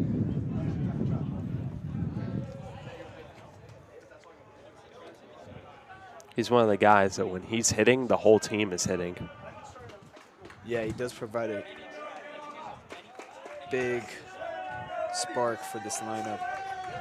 Here's a pitch from Whitmer as he stays in the game. And that pitch is in for a ball high and inside. Yeah. 1-0 count here. Yeah, definitely a high intensity situation right now. Everyone in the Wolverine dugout standing up. On the Naples side, everyone leaning against that rail there. Oh, that foul ball hit him right in the thigh there. Might have caught him on the inner thigh. And Ernie does not look happy about that one. He might be injured. So he's walking over to the on-deck circle. Yeah, he jammed himself there, and then it hit him. That is definitely not what you like to see. As he's limping there. To the dugout, he's trying to walk it off. He might need to come out of this game. Trainers approaching. I think he wants to stay in. Yeah, he is limping. He doesn't look to be in severe pain. That pain might just eventually wear off. Hopefully that's what it is. Yeah, definitely. Swinging a bat is one of the hardest things to do in sports, and this is one of the effects of that. Foul pitches off yourself, your hands hurt, feel raw. So looks like Ernie might be just getting a sip of water here. We'll see if he comes back. We'll keep you posted. Yeah, looking to just get some rest here after hurting himself there. Yeah, he's definitely taking advantage of the opportunity to, drag this out and potentially throw Whitmer off his game here. Echeverria definitely one of the smarter players on this team in terms of his baseball awareness. Yeah, one of the better players overall in this squad.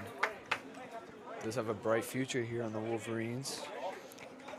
And it looks like he'll be going back out. So Ernie Echeverria, Bulldog. So gets a little standing ovation from the crowd. I don't see anyone standing, but I see some people. a little ovation. Yeah, I see some people that stood up.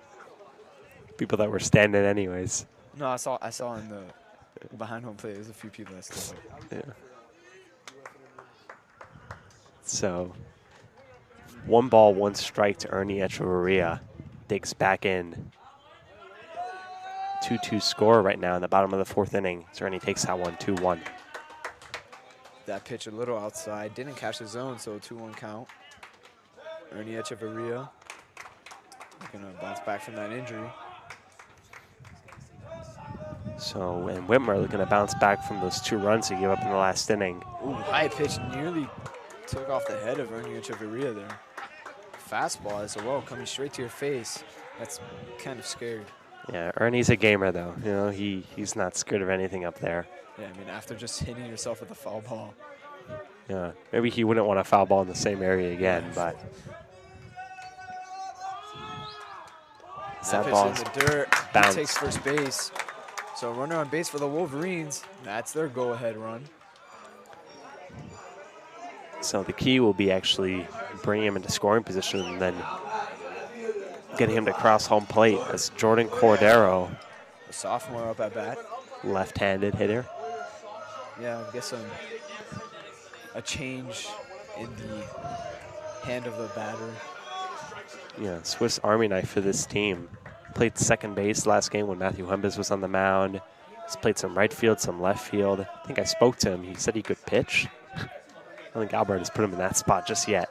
But Most of these players, and Ernie Echeverria is going to take second there after that ball bounced off the foot of the catcher on a low pitch.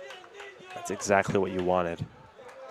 What I was saying was I think most of these players used to be pitchers back in their middle school days.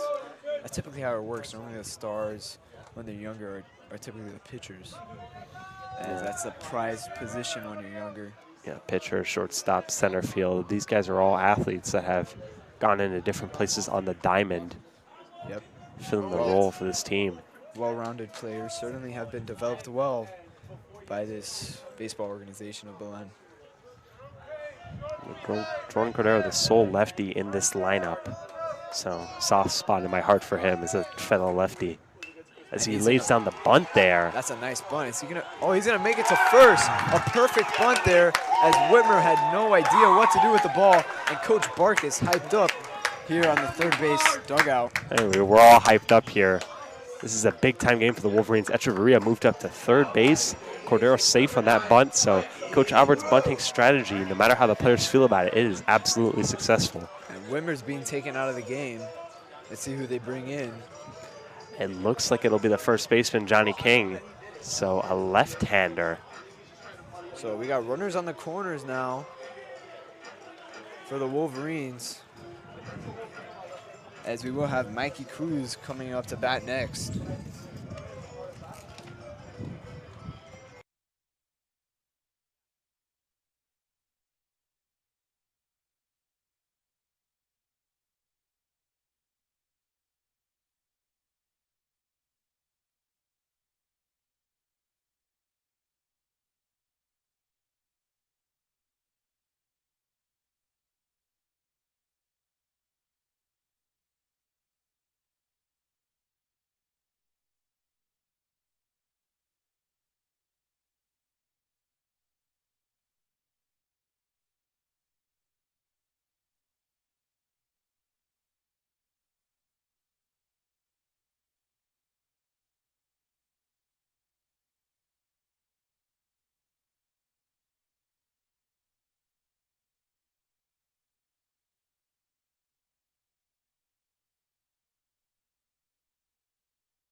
Howdy and welcome back, everybody. Here we are in the bottom of the 4th inning. 2 runners on base on the corners. Ernie Echeverria on third and Jordan Cordero on first after the bunt. In for this team is Johnny King, 2.67 ERA, left-hander, was playing first. Yeah, he was a first baseman. 2.67 ERA, a little higher than Whitmer had, but that's still an extremely low ERA for a high school pitcher. But we have Mikey Cruz up at bat with runners on the corners. Let's see what Cruz provides us here with.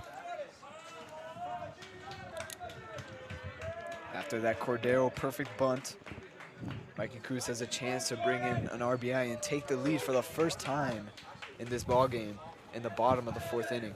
We're going to definitely expect these fans to erupt if that happens. Yeah, it seems like everyone's on the edge of their seat just waiting for that extra run to take the lead.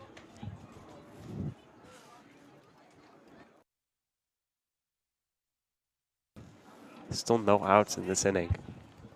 Yeah, no outs, runners on the corner. This is a chance the Wolverines need to capitalize off of here in the regional quarterfinals. It's an elimination game, so you lose here and your season's over. Yeah, Wolverines are definitely feeling it, and they do not want to let this magical run come to an end. As Mikey Cruz takes that pitch, first to the at-bat for a ball. Off-speed pitch there from King to start it off. So 1-0 count. So King didn't really get a chance to warm up. Obviously, that's the con when you have pitchers that are playing the field. So look for the Wolverines to capitalize on that fact. And Mikey Cruz fouls that off. Nearly hit our cameraman again. And I think he noticed that one. He was giggling a little bit. This one he saw coming. The Most of the time, line drive, he had no he's idea. slightly aloof. Yeah. Just a little bit. I don't think it's slightly. You know, without him, we wouldn't have that sweet first base camera angle. Yeah, I was the first base cameraman last year. It's one of the better camera angles we provide. As he fouls that one off to the JV field. We're going to have to send one of our bench warmers to go chase after that. Yeah, 1-2 count here. And that guy will certainly not be Mikey Cruz. He's in a big-time spot here, 1-2 count. No outs still in the inning. Runners on first and third. Echeverria reached on a walk, and Cordero reached on a bunt single. King deals. Cruz makes contact and Base gets hit. through. A single for Mikey Cruz, and he brings in an RBI, and the Wolverines have their first lead of the night. 3-2 lead for Belen. It looks like the shortstop here, Jason Bello, might be hurt on the diving play. Yeah, it looked like he rolled over his wrist there. The Wolverine trainer's going out just to make sure that he's okay. Props to him for putting his body on the line there. I mean, you are not an athlete if you don't put your body on the line for your sport. Yeah, so he's still ailing here, so. Here come the trainers. So quick stoppage here. The Wolverines have taken the lead 3-2 now as they attend to the shortstop, Jason Bello. So nice at bat there for Mikey Cruz. The Wolverines are just clicking on all sides right now. Yeah, you just got to put the ball where the defense ain't, and Mikey Cruz did just that. Not hit too hard, but he got it through that hole, and that's all he needed to do. Showing why he has that 370 batting average there. So now we got Jordan Cordero on second, Mikey Cruz on first. Still no outs in this inning, so there's no reason to stop right here. Yeah, they're going to have to protect this lead when they're on defense, but now you just have opportunities to bring in some insurance runs as they have 2 runners on base, a chance to make this game 5-2. What about 6-2? 6-2 that would obviously be with a home run. Pepito shows bunt. He's going to place it. He's going to go to third and force out there. Out, and Pepito's safe at first as the first baseman is not able to gain control of that throw.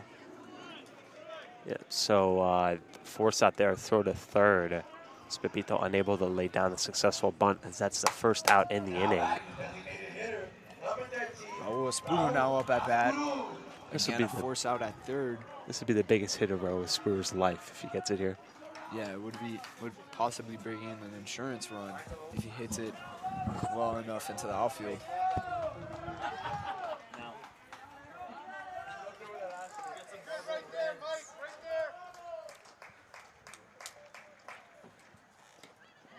swing there from Espudu. Nice pitch there from King, though, getting it the fastball pass. Raul.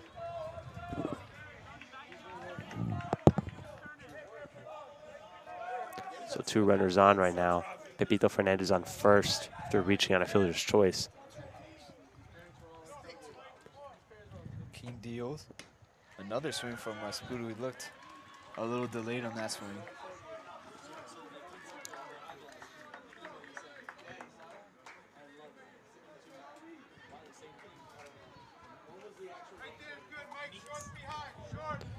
So Espudu looking to bring in Mikey Cruz on second base.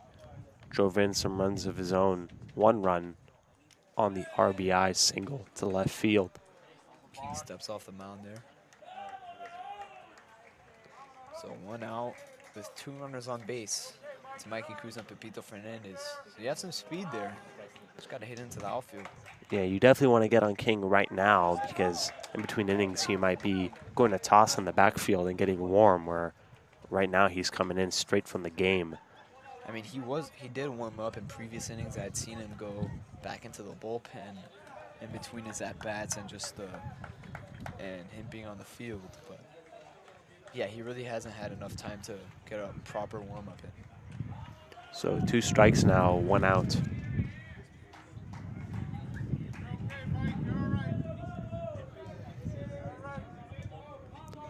Wolverines currently lead by a score of 3-2, their first lead of the night. Oh, nice pitch there from King, striking out Espudu. That's King's first strikeout on the night. So we got 2 outs with 2 men on base. Now the top of the lineup up at bat. Here's Matt Wembes.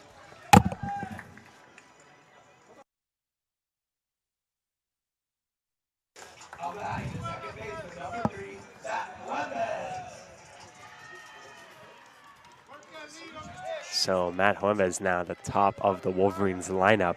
Still 2 runners on, still a chance to score some more runs. Obviously Wolverines got the lead. Pitch from King, does not find the strike zone. Try to get the off-speed in there, just not able to be called a strike. So 1-0 count here for Wembes.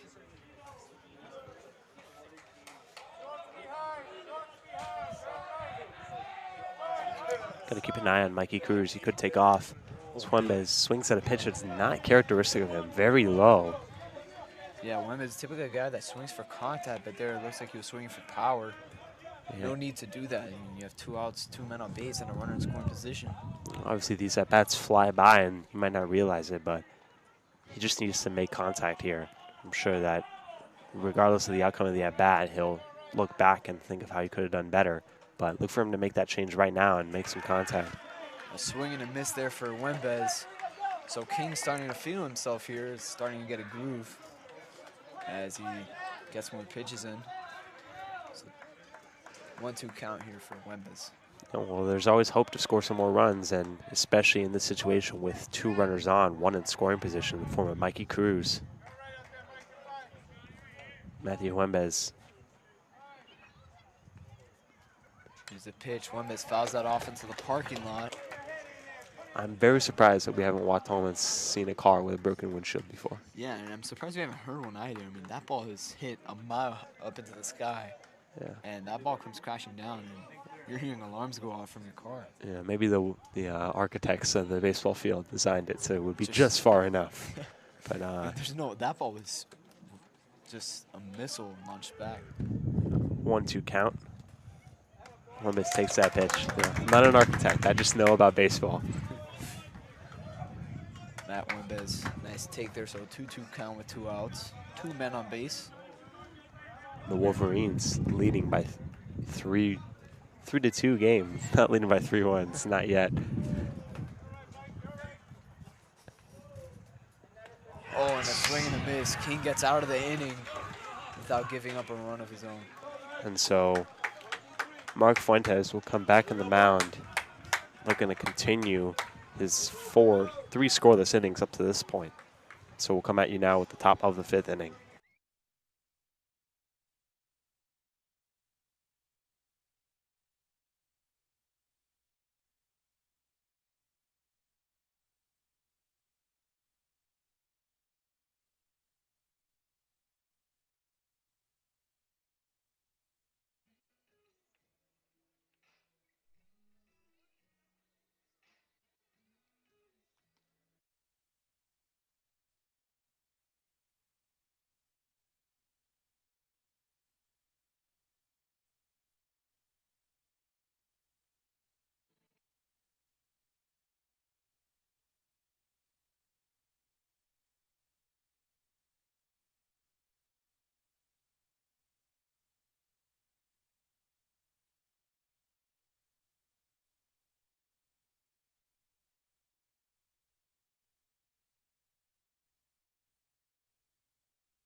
So welcome back here.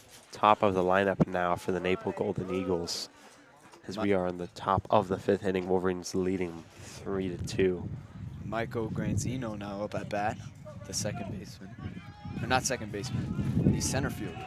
Had a double earlier in the Yeah, game. he did hit a double, yeah. Here's Mark Fuentes. Yeah, Mark Fuentes, he's thrown a lot of pitches up to this point, but another inning that he got to rest in. So don't undervalue the importance of that extra rest. Yeah, his arm looks perfectly fine up there as he's still kicking it. Throwing roughly around 90 miles per hour. It might be clocking in above 90 on that fastball at least. Yeah, 0-2 count now. Mark Fuentes rocking back and forth. Really in that rhythm. Yeah, pretty competitive game. A lot of good pitching from both teams. As you saw King come in for Naples and was able to get out of that inning without giving up a run of his own. You know, I like our depth as this game goes on. And Mark Fuentes still good for keeping the runs off the board. Yeah. He only allowed 2 runs in that first inning, but since then, he's been great. 3 scoreless innings. At this point, I don't think we go that deep in our bullpen, but we might have to dab a little if Naples' offensive lineup starts clicking. Yeah, definitely going to have to be mindful and alert at all times, but that's just the nature of being a manager in baseball. Things can change in a hurry. Oh, that pitch is a little outside. Called the ball. We know that outside pitch hasn't really been called a strike tonight, so that strike zone's pretty much based inside, in the inside part of the zone. That ball just low. So Mark definitely putting his extra stuff on every pitch, but that was a ball right there, and so the count moves full. So full count here with no outs. Michael Granzino up at bat. See if Fuentes can clock in another strikeout. He deals, and nice hit, and just over the glove of DeGote. Took an awkward bounce, and Cordero fields it a little roughly, but ultimately able to get the ball into the infield. So that's a single for Granzino. So he's hit a double and a single. Now number 20, Jason Baio, who hurt his wrist on a diving play at short last inning. He is now up at bat. It looks like he was good enough to stay in this game, though. Struck out last time he was up at the plate. Now he's got a runner on first with no outs.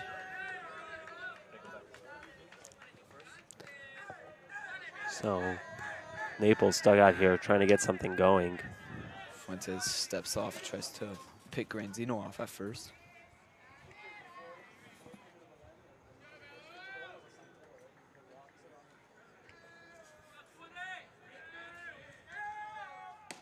Another pitch from Fuentes high, and that's called a ball.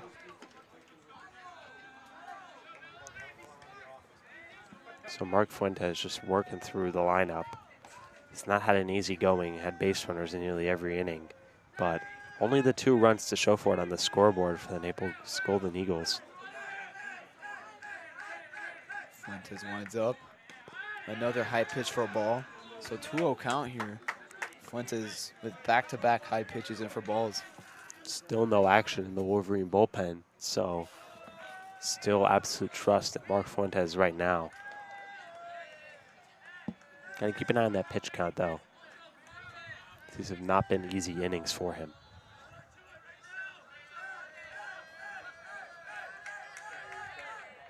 Oh, wild pitch there from Fuentes. Nearly hits Baio. Yeah, Fuentes may have to dial down that velocity just a couple miles per hour to get that location where he wants.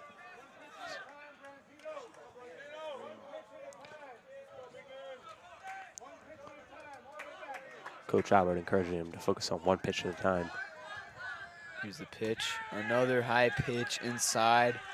And Baio takes first base. So now we got 2 runners on base, one of them being on second base. That's Granzino, the center fielder. So runner in scoring position. And we're going to get a mound visit from the pitching coach, Montaigne. And no action in the bullpen. Unless they're going to take him out for someone on the field. I don't know if they would. I mean, I would say Wembes is probably your best option on the field, but I doubt they go to Wembes now. I mean, you want him at second base. Yeah, this conversation doesn't look like he'll be taking him out. Yeah. Could have these words with him in the dugout. We could So- see someone start warming up soon, maybe after this mound visit. Maybe get Frankie Fernandez or Eddie Echeverria or Kevin Castro going there in the bullpen. But I mean, in terms of just arms in general, Matt Wembes is the best the Wolverines have to offer after Mark Fuentes. Sporting an ERA under .5. he also has not pitched as often as the other pitchers. Oh, what can I say? I think Matt Wembes is an exceptional pitcher. I mean, I would probably go with Frankie Fernandez or Eddie Echeverria. I mean, Wembes is a great pitcher, not knocking anything from him, but I would want to keep him at second base. Yeah, definitely Want the to team. keep your fielders in position. Team has versatility. Cordero could slide over to second base, but for now, you're not planning for that eventuality. You're planning on Mark Fuentes getting out of here. Swing and a miss there. Nice off-speed pitch from Fuentes in the dirt, but gets Marcos Torres swinging on that one. So he struck out Marcos Torres earlier in this game, so the track record is there. Fuentes going to make full use of his repertoire as that ball chopped that. Awkward Degote hit. fields it. Throws over to third for the force out, and he gets him there. And so Nice play there from Degote. It looked like he might have bobbled the ball in his glove for a little there, try to get control of it, but ultimately able to get the force out at third. yeah, we've seen a lot of times in the Wolverines' favor, the defenders showing a lot of indecision. So for Degote here, even though there was the potential for a double play, Degote gets the lead runner. And so that moves the Wolverines in a position to end the inning with a double play. So certainly a positive outcome. So now Johnny King, the now pitcher, the now relief pitcher, up in the box with one out and runners on first and second. So again, a force out would be at third base here. And people may not think of this, but keep in mind the impact that batting has on you pitching in the next inning. Obviously, he can't be sitting down with his jacket on, staying warm. Can't be light tossing. He has to be here, focused on the situation. So Yeah, he has to be dealing with other in-game situations that are just as crucial as pitching. so that could be in the Wolverines' favor later on. Mark Fuentes starts the count with a ball. Yeah, maybe that affected Wimmer's pitching. I mean, he started off that first inning great, and then after he went up to bat, he kind of slumped off a little on that pitching. Nice pitcher from Fuentes, catching the outer half of the zone there. So 1-1 count here. So runners now on second and first base. 1-1 count here with one out in the inning. Top of the fifth.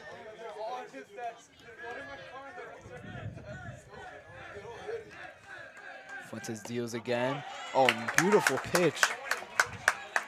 King slumping his head back. Yeah, I don't even think you can make contact with that pitch if you wanted to. Yeah, definitely been a game that's been divisive for both teams on the umpiring front.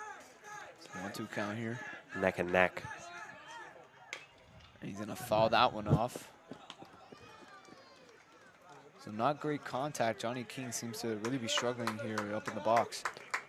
Yeah, if Bark had a 10-foot arm, he would have fielded that ground ball. And I mean, I wouldn't be surprised if his arm just morphs to Yeah. like a... They call him the human vacuum cleaner.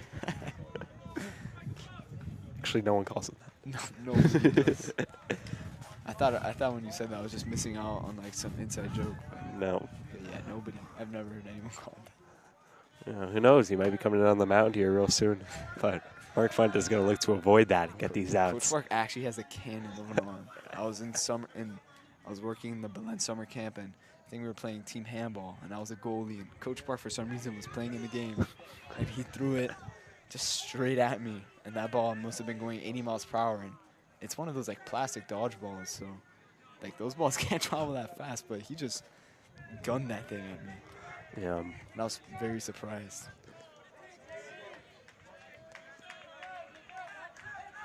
A runner taking off for third base. Ball put in play. Oh. Wembes goes right underneath him.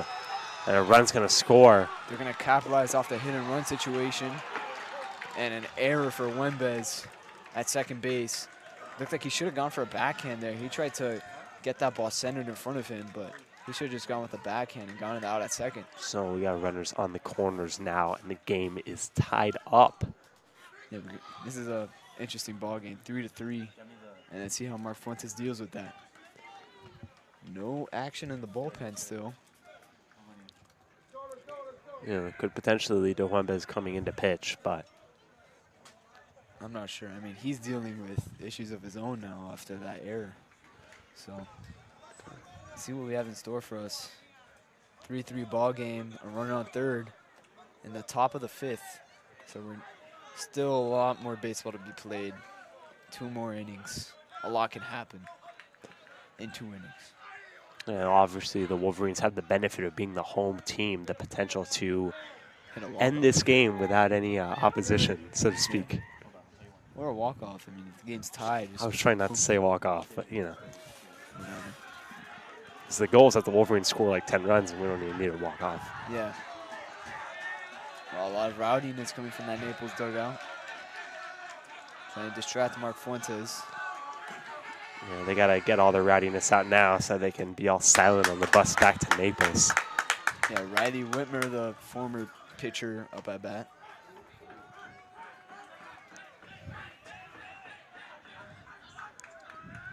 And this guy can hit. He's hitting 347. He's gotten pretty regular at bats, even though he's a pitcher. So one of the better players I think we've seen from Naples, at least today. Yeah, they definitely have a lot of trust in him. The runner takes off. And Ducote fields it cleanly, and he gets out at first, but that is an RBI for Whitmer, and a lead for Naples, 4-3. So that stolen base, or that lead taken, the runner on first base, proved crucial because that would have been an easy double play ball. But instead, the run scores, and so now the Wolverines have lost the lead, giving it right back. 4-3 lead now for the Naples Golden Eagles. Yeah, I said it earlier in the game. I think these teams are going to be just jabbing each other back with runs and just momentum shifts, as that's what we're seeing right now as Naples regains their lead. So 4-3 ball game with 2 outs. Fuentes cannot be distracted by the fact that they're trailing now and that there's a runner on second. Just got to get Mayer out. The sophomore up at bat. It's Mayer. Now, throughout this whole process, it's been a roller coaster of an inning, with the Wolverines taking the lead, and now Naples Golden Eagles coming right back. You don't see any frustration from Mark just yet. And a pitch in the dirt there. Good job by Christopher Baio in keeping that in front of him. He's really struggled with that throughout the season on preventing pass balls, but today he's done an exceptional job on that. Yeah, you cannot allow any minute errors like that get into this game right now. Yeah, those runs kill you. Unnecessary mistakes like that. Balls that are fielded need to be outs in this situation. You can't let Mark Fuentes down. And that Wembes error at second base has definitely affected what could possibly be the outcome of this game. Yeah, it's going to haunt him absolutely, but maybe he feels inspired with the bat, and that ignites a fire in this entire Wolverine lineup. This Naples getting exceptionally rowdy. And an outside pitch from Fuentes. And we're going to have a 2-1 count here with 2 outs. Well, if you were in Mark Fuentes' mind, you didn't even look at him. Mark Fuentes hasn't even batted an eye to that dugout. Yeah, no need to. I mean, all that does is distract you from the batter. And this is a batter that he's already gotten out today, so on a strikeout. So let's see if he can do that again. When he gets in there on a strike. So 2-2 count. Huge at bat here. So 2-2 count now, 2 outs in the inning. Golden Eagles leading 4-3 in the top of the 5th inning.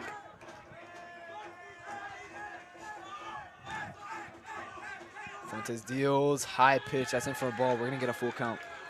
Yeah, like we said, pressure is on the batter here. There is a base available, so Mark Fuentes still has a good shot at getting this batter out here and moving on. Fuentes staying focused on the mound, not letting that Dugout distract him. And swing and a miss. So Got him out with the strike. all that noise from the dugout proves to be useless. Fuentes walks off that field, just looks like he didn't even accomplish anything based off that facial expression. Seems very calm. So we'll be back, and it's a 4-3 ball game. The Wolverines are trailing.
And we're back.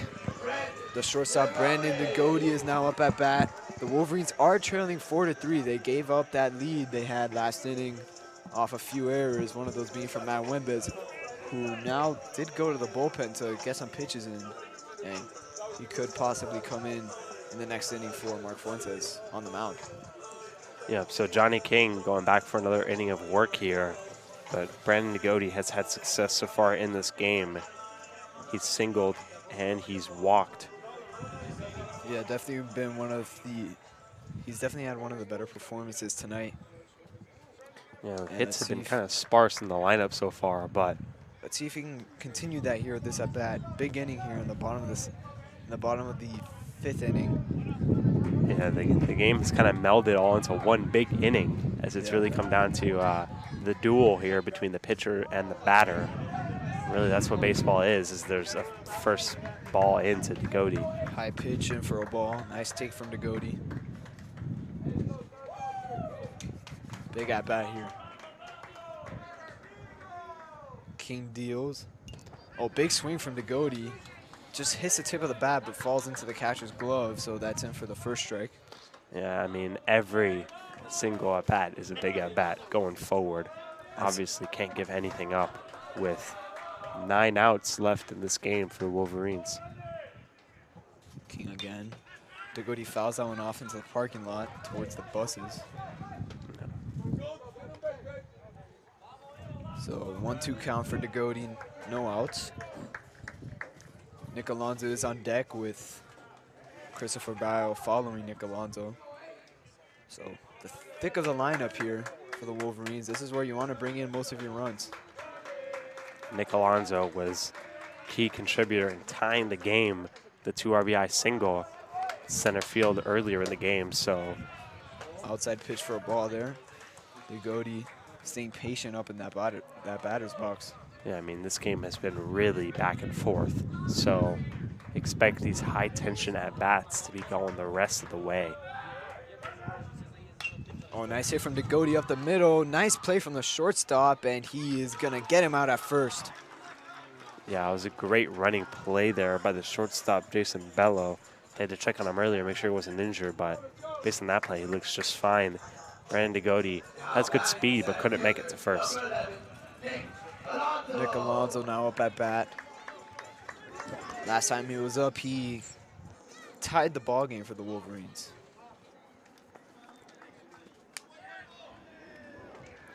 Let's see if he can possibly do that again, tie it up with a home run. Would not mind seeing that. Yeah, that'd be a hell of a call. That would be very exciting. I would love to call a home run right now. Yeah. Oh, big swing. He wanted that home run. He must have heard us. Yeah. As an earpiece into the broadcast, but you can't do that. I mean, as much as we want it, we're just simple fans. Yeah. No, That's not how you win a ball game. You're going for contact here. Frankie Fernandez, he of the no-hitter, going down to the bullpen. That's exactly what Zerly could want here. Yeah, definitely one of the better pitchers in this team. Oh, awkward swing there from Alonso. He was down on a knee there. Sort of a Adrian Beltre swing. Yeah, Adrian Beltre actually hit a home run in that swing. Yeah, so. off the knee, yeah. So That would have been awesome to see. Alonso does that on one knee. He'll be Adrian Beltre Jr. the rest of his life.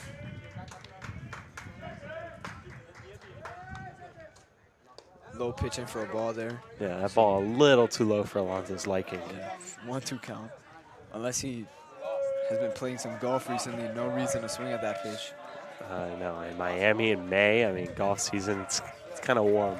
So looks like Matt Huemes is coming back in. So it looks like Frankie Fernandez will be the guy. Oh, and they're going to call that a ball. Wow. Catcher was incensed by that. Did a little couple hops there. And the ump is going to warn the catcher there. That pitch was called a ball. It looked like a strike from here, I'm not going to lie. Yeah, but from our perspective, it looked like a strike. Happy it was called a ball, though. I mean, these are the kind of breaks that the Wolverines need. Strikes being called balls, and potentially the catcher needs to corral himself here. Here's the pitch.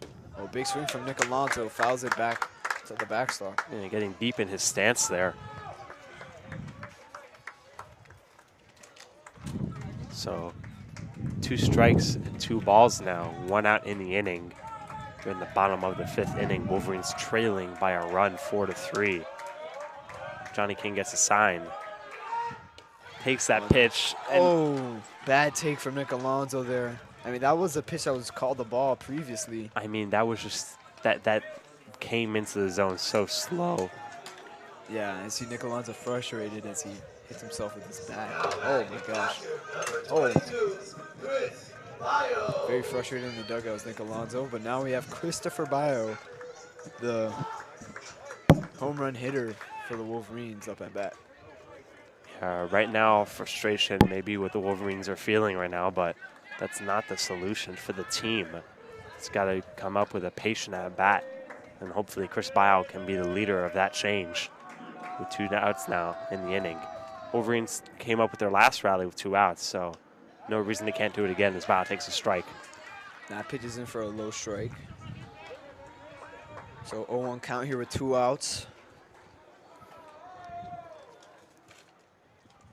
Baio does have 4 home runs in the season, so. Yeah, the home run hitter of this lineup. Fastball as he fouls that one back. And you cannot let these emotions kind of spill over to the rest of the team. That's not what the Wolverines are known for. They're known for that calm approach, even in the most difficult of circumstances. They find themselves in one of those right now. 2 strikes, no balls, 2 outs in the bottom of the 5th inning against Johnny King, the left-hander. High pitching for a ball. Christopher Baio lays off it. So 2-2 count now. 1-2 count. 1-2 count. Pardon me.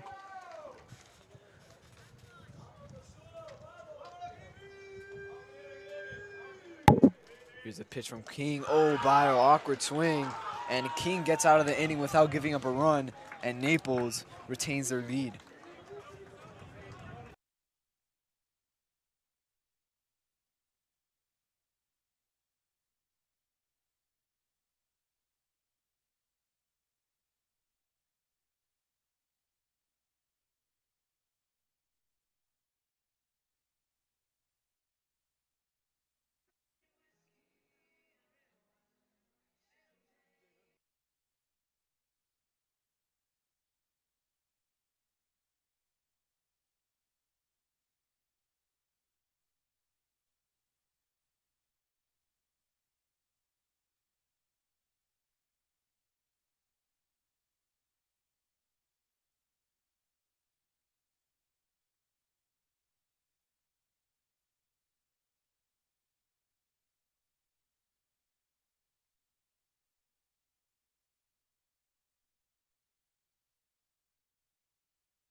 So welcome back, everybody. Here we are in the top of the 6th inning. New pitcher in for the Wolverines, Matthew Huembes. Matt Wembes facing off against number 23, Oliver Lee, the third baseman. Yeah, Huembes doesn't pitch much, 16.2 innings on the year, but when he does, he's excellent. 0.42 ERA. Normally he finds himself in a closer role, but here in the 6th inning, looking to keep the damage at just 1 run and give his club a chance to come back in this game. Yeah, he has a cannon of an arm there on the mound. So, good, reliable pitcher to put in a situation like this. And if anything goes wrong, you have Frankie Fernandez there warming up. Oh my gosh. And that ball's blasted into deep left Is that ball field. gonna drop in? No, it's gone.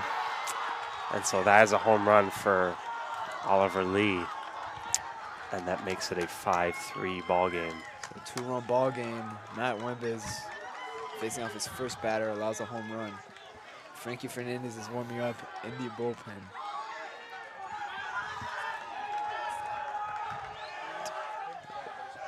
Wembes frustrated while Naples is pumped up in their dugout. So Frankie Fernandez warming in the bullpen. Not good for the Wolverines, putting themselves in a bigger hole than they were in. So 2-run ball game now and no outs after Oliver Lee hits a moonshot into left field. Yeah, that was not the home run I was looking to call. Yeah, no, I wanted like a Chris Baio home run, maybe last inning. Yeah, but this is the situation the Wolverines find themselves in, and they're going to do their best to fight out of it as they're now in a 5-3 game. So that ball is called the ball, low and outside. You know, 3 of those runs coming in the last 2 innings. The tides have shifted in this ball game. Yeah, I mean, we knew this was going to be a tough matchup going in. This team, although they lost their last game 5-1, they did mercy rule their previous 2 opponents 12-0 and 19-0. So definitely the offensive pedigree that matches the Wolverines' ferocity that they had in their last 2 games. Here's a pitch from Wembes, and he's able to catch it on the bunt there. So good job by Wembes bouncing back after giving up that home run. So that's the first out of the inning. Yeah, it's a much needed out for any pitcher that gives up a home run. You know, now the things have kind of reset a little bit. So big out there for the Wolverines. They're still in this ball game, only 2 runs. The Wolverines have scored an inning with 2 runs. It was the bottom of the 3rd. They were down 2-0, and then they ended up tying it 2-2. So Yeah, still some time for the Wolverines. Definitely an opportunity for the Wolverines to tie it up. They just need the patience and the resilience at the plate shown in previous games. Tonight they've looked a little bit short with themselves, not really working the count and putting the balls in play, really relying on walks. You can't always count on the umpire to give you those calls, the pitcher to make those mistakes. Got to swing the bat. As that ball bounced, almost hits the umpire. Looks like it did. Wembes throwing a little wild right now, trying to regain control of his pitch. So 2-0 count with 1 out, trailing 5-3. You know, obviously, I've never given up a home run on the mound, but I imagine there's a lot of things to unpack after that happens. I And have a feeling you would have if you were in the game right now. yeah, so definitely Huembes has to settle down here after he's in a 3-0 count now. Yeah, Wembes digging himself into a hole. It's going to be tough to get out of. He's showing bunt. As he pulls back, that's in for Wembes' first strike of this at-bat. Facing off against Giancarlo Digiacomo.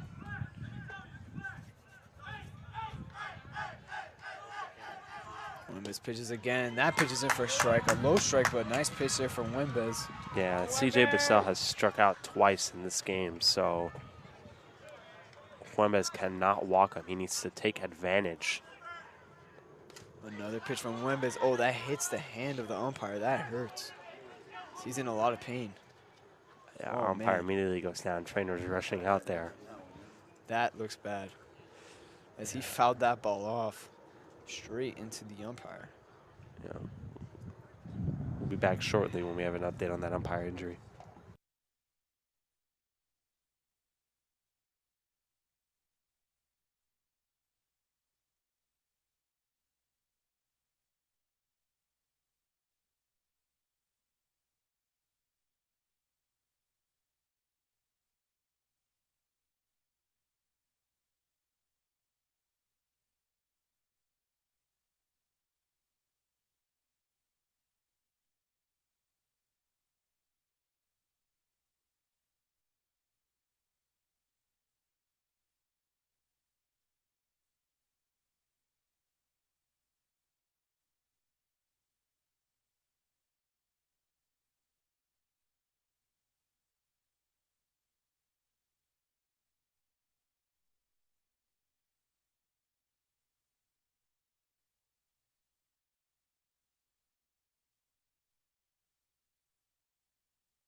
And we're back. It looks like the home plate umpire is okay, so we Yeah, still have a nice. ball game here. That was a scary injury.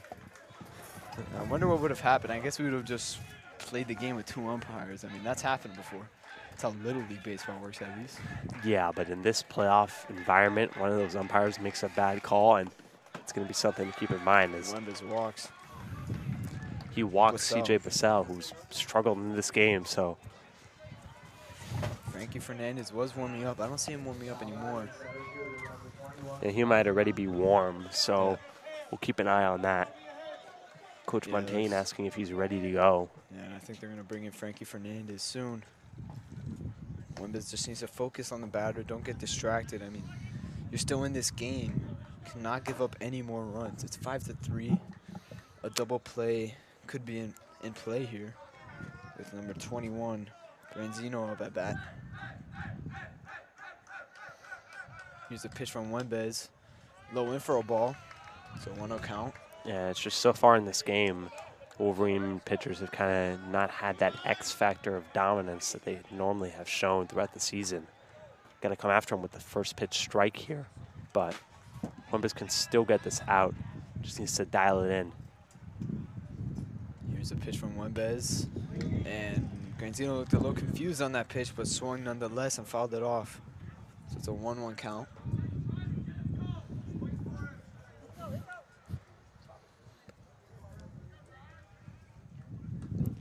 So 1 ball, 1 strike, and 1 out. 5-3 game.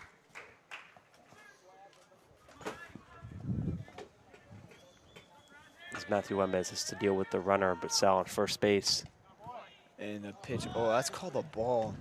I think if Christopher Baio holds on to that, it's called a strike. That was right down the middle. Yeah, we'll see how the impact of the injury on the umpire calling the game.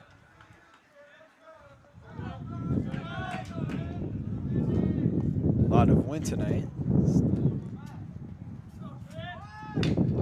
As that ball hit over Mikey Cruz on third base. Just over the reach of his glove, and a run could possibly come in. Oh, they're going to hold him at third. Nice throw coming in from Cordero out in left field.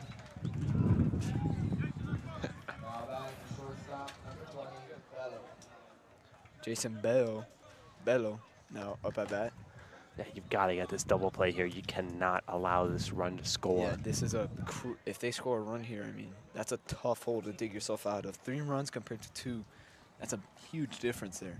I mean, you can bring 2 runs in with 1 at bat, but Yeah, may 3 not runs, that's very tough. may not seem it for the casual baseball fan, but this game is a game of inches. You know, the sizes of the bases and everything, every single measurement really changes how the game is played.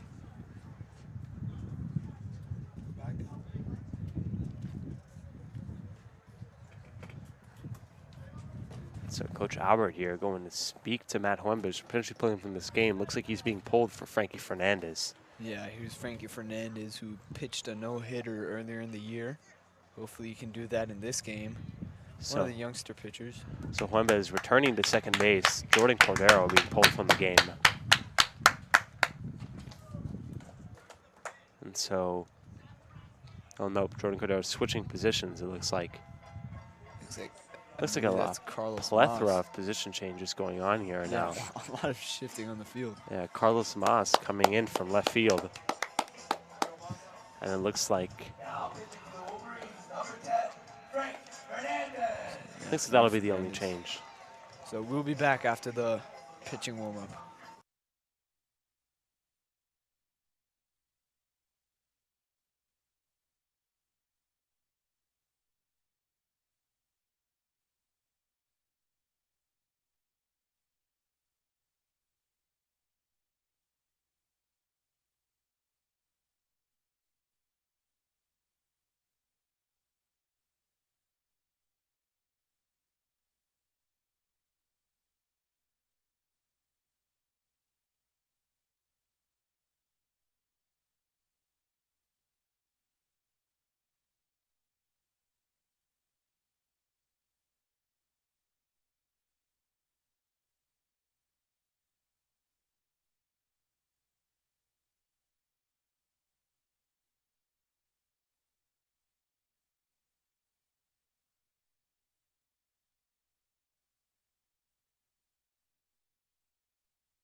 So we're back in an extremely intense baseball game. It's a 5-3 lead for Naples. Runners on the corners.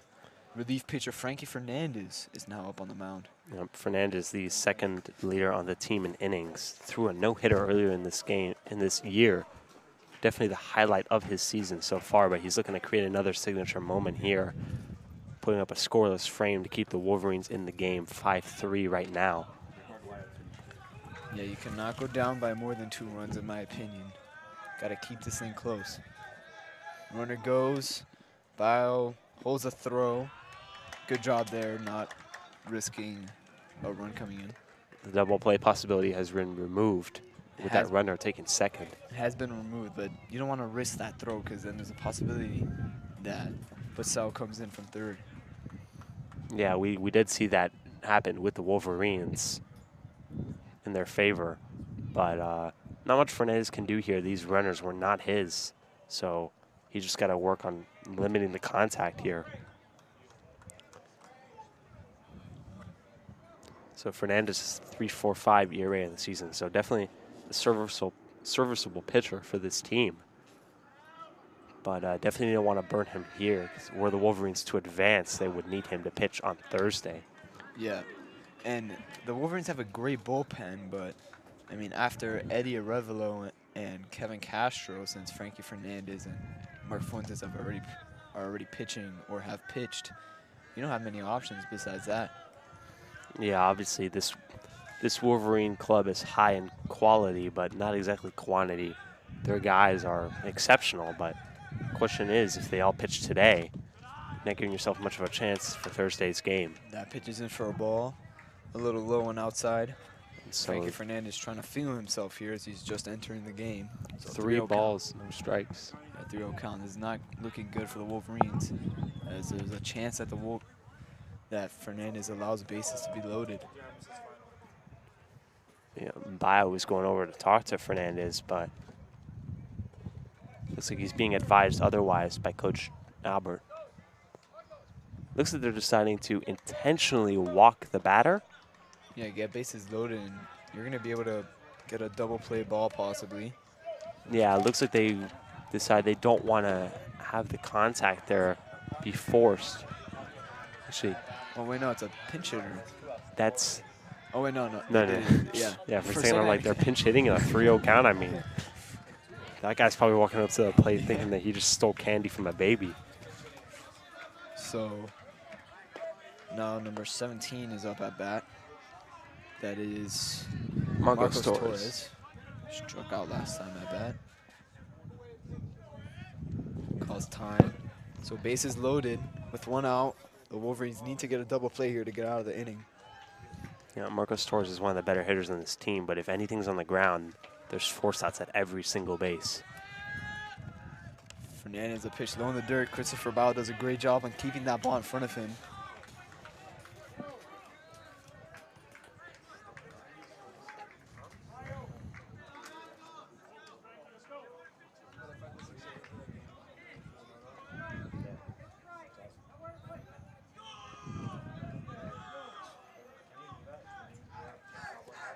So Frankie Fernandez here, 1 ball, 1 out in the inning. Bases are loaded. Low pitch in the dirt. Baio sprints to the ball, not trying to give up a run on a pass ball. So 2-0 count. Frankie Fernandez has thrown 5 straight balls. So corners are playing in here. Middle infield is playing back. Yeah, so this is a very tough situation for Fernandez.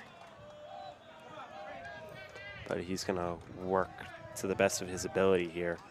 Bases are loaded, 2 balls, 1 out in the inning, 5-3. The Golden Eagles did get a run across in this inning off an Oliver Lee home run to left field. And a low pitch in for a ball. So that's another 3-0 count for the Wolverines. This is huge right here. Fernandez is a junior. He's still a young guy. I believe this is his first year on varsity, so. Yeah, big situation that they're putting him in here. It definitely hasn't had this pressure before. And that pitch is in for a ball, and a run is going to score. It's a 6-3 ball game. Yeah, a wild pitch there. It wasn't close. So Fernandez needs to just kind of recompose himself, maybe with a mound visit from Coach Montaigne here. Yeah, he's going to get the mound visit. Looks like they're going to get someone to start warming up in the bullpen. Oh, it looks like someone's already warming. I think it's Kevin Castro. Or it looks like they're upping them right now. So this is kind of a panic situation for the Wolverines, but they're going to do whatever they can to keep themselves in the game. The way that this is going, this has completely started to fall apart. Oh, the umpire on the third base side is pointing at someone. Looks like the Naples dugout potentially getting a little rambunctious in this situation. Yeah, I mean, they've been pretty excited, and I don't blame them. You're up 6-3 in a regional quarterfinal in an away game. I mean, that's huge.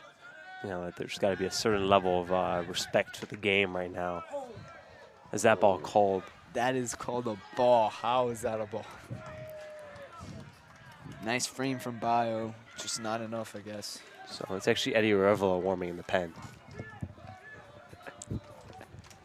So Wolverines are going to do whatever they can, using all their weapons to try and get out of this mess that they've placed themselves in. Frankie Fernandez with the pitch, and that pitch is in for a strike. Big strike there. Man, he needed that. I mean, that's the kind of pitch that you start to get yourself going with. Yeah, you kind of forget that you're a pitcher that threw a no-hitter, you know. So maybe he can come to the realization that he can get outs. He just needs to focus.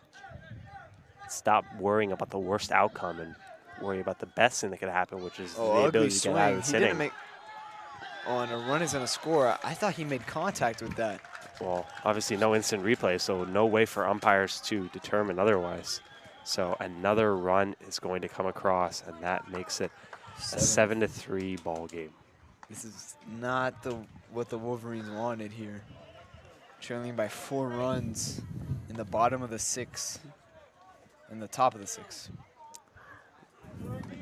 So you still have 2 more innings. Yeah, Johnny King's still up. I mean, the Wolverines have done bigger comebacks before, but it needs to happen soon before their pitchers become even more demoralized. And that pitch is in for a ball. I mean, this ump, not really siding with Fernandez. Yeah, Chris Baio knew that that pitch was good. He was holding it up to make sure that the ump would see it. It was absolutely a strike. But unfortunately, he's not getting that luxury right now, because Fernandez has had issues finding the zone. Fernandez deals. Oh, and a swing and a miss from King. So big pitch there from Fernandez. Fernandez gets a strikeout. Got to feel good about that one, getting his first out of the inning. So there's now 2 outs. 2 outs, trailing by 4 runs, but you just gotta play the game at this point. Try not to give up a run here again. You don't want to go down by 5 runs. So Riley Whitmer, former pitcher, starter in this game, is at the plate. Get the pitchers hitting back-to-back.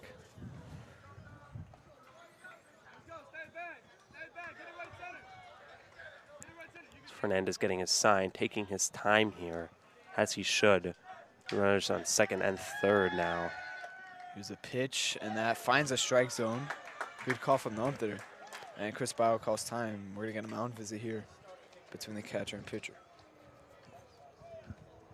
Yeah, potentially what Fernandez needs here after throwing a strike, just a quick moment to realize that he only needs 1 more out to get out of this inning. The Wolverines certainly are not done yet, so shouldn't count them out by any means. The only way that the Wolverines lose this game is by telling themselves that they already lost it. There's still plenty of time. I've seen the Wolverines have larger comebacks, as you said. Last year, I forgot who the game was against, but they were down, I think, by like 6 runs, and they ended up coming back and winning the game. And they're down by 6 runs late in the game. Sort of like a situation like this.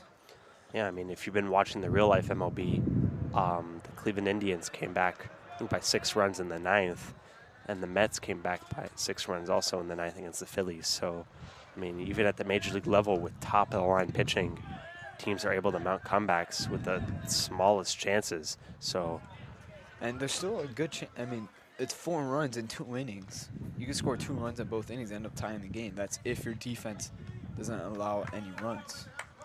But obviously that would be a perfect situation. Well, baseball is a game of miracles. You know, weirder things have happened before. Walk-off home runs in the World Series, perfect games. You know, these kind of things can happen, and so that's what we're hoping for here. Frankie Fernandez leading the way here. That As ball that ball popped up. a million feet into the sky. And Ernie Echeverria hauls it in at first base, and that'll close out the inning. Naples throws a big punch at the Wolverines this inning, taking a 4-run lead, but still some baseball to be played, and the Wolverines still have a chance.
Alrighty, and so we're back here, the bottom of the 6th inning. It's underway. 6 outs left for the Wolverines to work with. Ernie Echeverria, the first baseman, at the plate in a 7-3 ball game. Ernie Echeverria and the Wolverines, they're down by 4 runs with 2 possible innings with chances to end up tying the game. Still have chances. You have Ernie Echeverria up in the plate now, one of your better hitters, as he takes a strike there. It's a 1-1 count.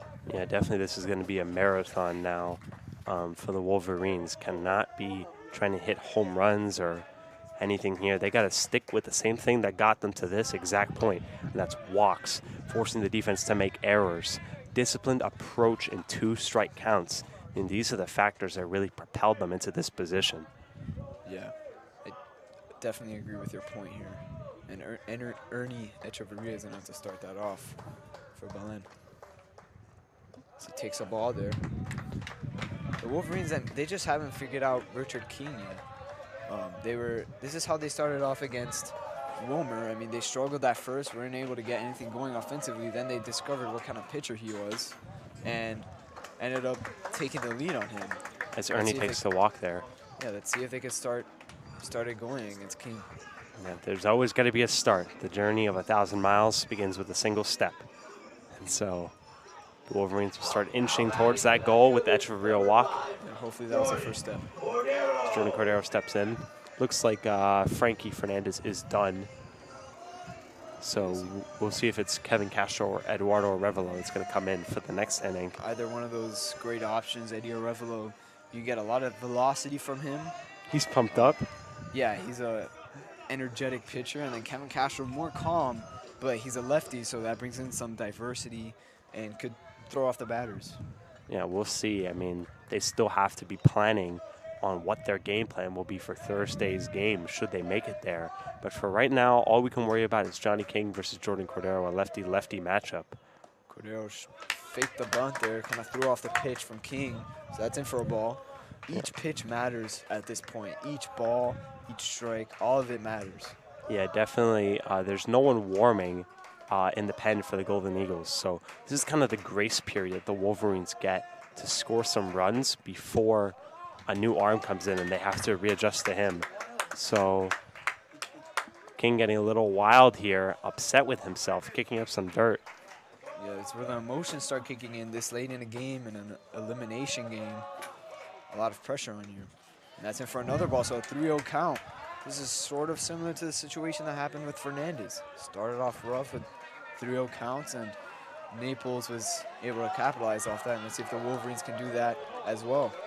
And the fans of the Wolverines and the dugout definitely feeling it right now. So rally caps in full position. Yeah, as I see you. As I'm moving my own hat with a rally cap. Oh, and that pitch is in for a strike, so 3-1 count now. Sorry for that loud noise. Oh, again, a loud noise from the mic. Fans would appreciate it. I just put on my rally cap.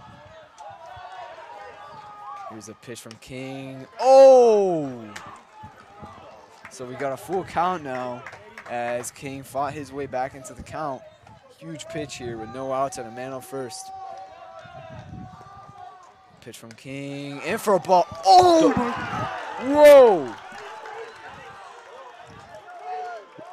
Cordero doesn't say a word to him, just keeps walking, but that is going to be a costly call. Cordero absolutely knows the strike zone, so that's unacceptable. Not a good call at all. That was outside. I mean, in those 3-2 counts, the issue is, even if it is a ball, umpire only has a moment to decide if it's a ball or a strike himself. So that's kind of one of the variables in that situation. It's Mikey Cruz looking to shake that bad call off. There's still only one out in this inning. Let's not forget that. Still 2 more outs to give here. Yeah, with a runner on first, Mikey Cruz up at bat. Mikey Cruz has some pop at his bat. He can hit a home run if he wants to. You're obviously not going for the home run. That's just that's what you want as a fan to watch. But and Ernie Echeverria being pinch run for here with Steph Borrero. So potentially look for the Wolverines to steal. As Ernie's not a particularly slow runner, so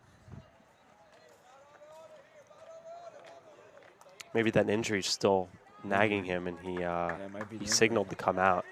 I have no idea why else he would come out of this game. Yeah, definitely not a liability on the base pass. So see what Mikey Cruz has in store for us. You got Pepito Fernandez on deck. So yeah, Cruz digs in here with 1 out and a runner on first base. Wolverines still trailing 7-3. High pitch in for a ball. And definitely Johnny King is a bit irritable right now. You could see his expressions of frustration after those missed pitches. So the Wolverines need to seize this chance to exploit his emotions and really get a rally together here. Here's a pitch. Oh, Mikey Cruz rips it into right center. That ball's going to drop. Stephen Barrero running. He might have a chance to round and go to home, and he's going to stay at third, and Mikey Cruz is in with a double. A big-time hit from Cruz, and the Wolverines have 2 runners in scoring position with only 1 out in the bottom of the 6th. So we have 2 runners in scoring position now with Pepito Fernandez coming up, and it looks like that'll be the it for Richard King. As the Wolverines are starting to figure his pitching style out. Johnny King. Oh, Johnny, pardon me. I'm not sure why. I know somebody named Richard King, so that's kind of why I was confusing the names with each other. But I'm not sure if they are actually taking him out of the game. I think it's just a mound visit. Well, they're just buying time for whoever's going to come into this game to get his glove and go out to the mound. Yeah. To warm up, the bullpen, rather. You see everybody disperse. So Richard King gonna stay on Johnny King gonna stay on the mound with Pepito Fernandez up at bat. He has a chance to bring in 2 runs, and if he wants to, if he feels like it, bring in 3 runs if He wants to hit a home run. Yeah, so let's be thankful though for that hell of a hit from Mikey Cruz. Yeah, that was a shot into right center. Good shot into the gap. If that got past, it would have been even more than that, but Mikey Cruz definitely satisfied with a double. And Borrero here now on third base, just 90 feet away from crossing. And making this game just a little bit closer. It's a game of inches. Every single run matters as Pepito takes that first pitch for a ball, and that's the right start for the Wolverines. Yeah, as you said, every pitch matters. That pitch matters, so it's a 2-0 count here. A 1-0 count. And looks like Eddie Arevalo is back up and tossing in the pen. So he'll be amped up and ready to go. But hopefully that won't be for a while because the Wolverines are going to be looking to tack on a couple of runs here. Yeah, that pitch from King finds a strike zone, so it's a 1-1 count. I'm not sure why the scoreboard says 2-1. There's a pitch. Oh, Pepito Fernandez wanted that one. It's called a strike, so 1-2 count. I think it is 2-2. Yeah, I think that was the first. I'm not sure. No, 1-2. Yeah, You're 1-2, correct. yeah. King sets himself up. Here's the pitch. High pitch. That's in for a ball. So 2-2 count with 1 out. 2 runners in scoring position.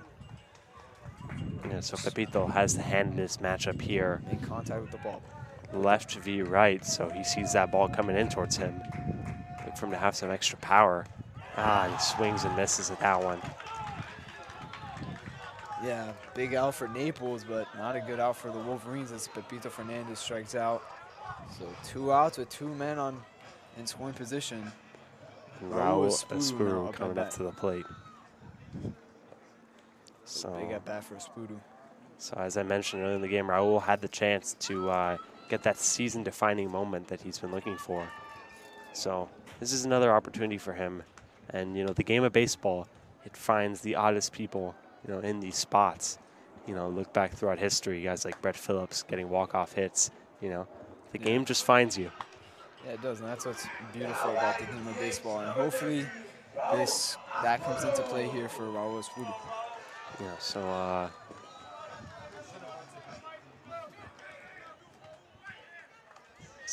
as I'm being encouraged to put my rally cap back. Yeah, we were doing good when you had the rally cap on, and you decided to take it off.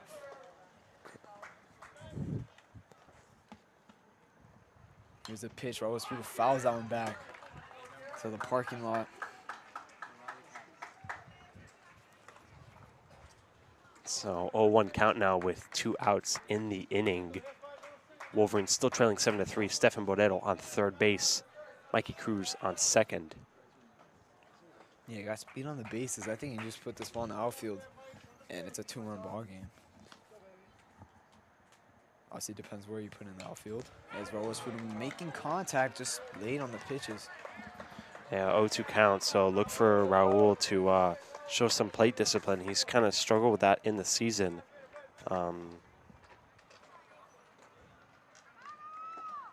15 strikeouts to 4 walks, but Raul can change that all in 1 at-bat. So look for him to happen. Everyone's standing in both dugouts as Johnny King here with 0-2 pitch. He knows exactly what to throw, shaking off the signs from his catcher. 2 outs here. There's a pitch. Raul Espuru again fouls it back to the backstop. Yeah, this is the epitome of a duel right now between Johnny King and Raul Espuru. Yeah, 0-2 only count. one victor. Yeah, there's an 0-2 count here, and only one of these is going to come out with success. So here's the pitch. And he Raul Espuru lines it makes into center contact. field. It falls, and they're going to have a chance. Oh, they held Cruz. Big at bat from Raul Espuru, however. He brings in a run. It's a 3-run ball game now. But I think they should have sent Cruz to home. There would have been close, though. Well, it would have ended this opportunity, and with the top of the lineup coming up now for the Wolverines, do not forget that the runs that they scored earlier in the game came with 2 outs. So I understand Coach Albert's decision here to trust the lineup. They're 7-4 game now. It's still got a runner on third base. So that's massive for Raul Espuru to come through there. Yep. It's definitely, if the Wolverines end up with the victory, that's going to be a hit that he remembers for a long time. Yeah, I mean, he might remember that hit for a long time. That was a crucial hit in this game. And Wembas fouls that one off. To the middle school field. Yeah. As They're making contact with King now. It's just they seem to be a little late on it. But, I mean, Raul Espudo was all over that pitch that came to him. King has been in this game for quite a while. He took over from Whitmer, and he was kind of faltering a little bit. But he put up some solid innings. Now he finds himself in some trouble with runners on first and third, Spru and Cruz. And Huembas at the plate takes that pitch for a ball. It's a big ball there. That pitch looked like it might have caught the zone, but it's a 1-1 count now with 2 outs. Looked good to me. Yeah, that it did look like a good pitch, but Ump wasn't feeling it. Yeah, those outside pitches haven't really been falling in the strike zone tonight. So gets the sign here.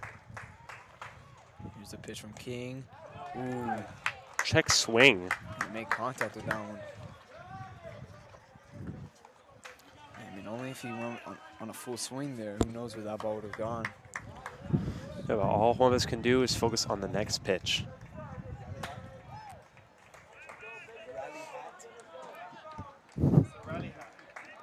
Yeah, a lot of people here noticing my rally hat. Hopefully that can be the spark to ignite this Wolverine team. Yeah, it's been working so far. I don't see any rally caps in the dugout. They must not know. Yeah, they may be saving it for the last inning. Who knows? Hopefully we're not down in the last inning, though. I'm a proponent of rally caps on the first inning. 1-2 count now, 2 outs. Huembas fouls that one back, similar to the last pitch. So, no matter, he's staying alive. Staying alive. Staying alive. Sorry. Yeah, that was unnecessary. It's been a long game, guys. So the night draws on ever longer. 1-2 count right now, 2 outs to Matthew Huembas. Runners on first and third. Naples leading 7-4, and here's the pitch. And he makes contact with it, but right to second baseman, and he is out at first. That closes out the inning. However, the Wolverines do score a run. It's a 3-run ball game now, going into the last inning of the ball game.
So here we are in the top of the 7th inning, the last inning of the ball game. If the Wolverines want to take down Naples, they're going to have to come up with some stops here defensively, and Kevin Castro is the man to do that on the mound as he comes in for Frankie Fernandez. Yeah, 3.38 ERA and 18.2 innings pitched. He's going to Florida State for academics. Yeah, not for baseball, but for academics. That's Well, always good. Maybe see him walk on, though, Yeah, that's definitely a possibility. He has the talent, too. as there's 2 balls early to start this at bat. Yeah, not how you want to start off your pitching. As Mayer's up in the box, so that's 3 straight balls for Castro.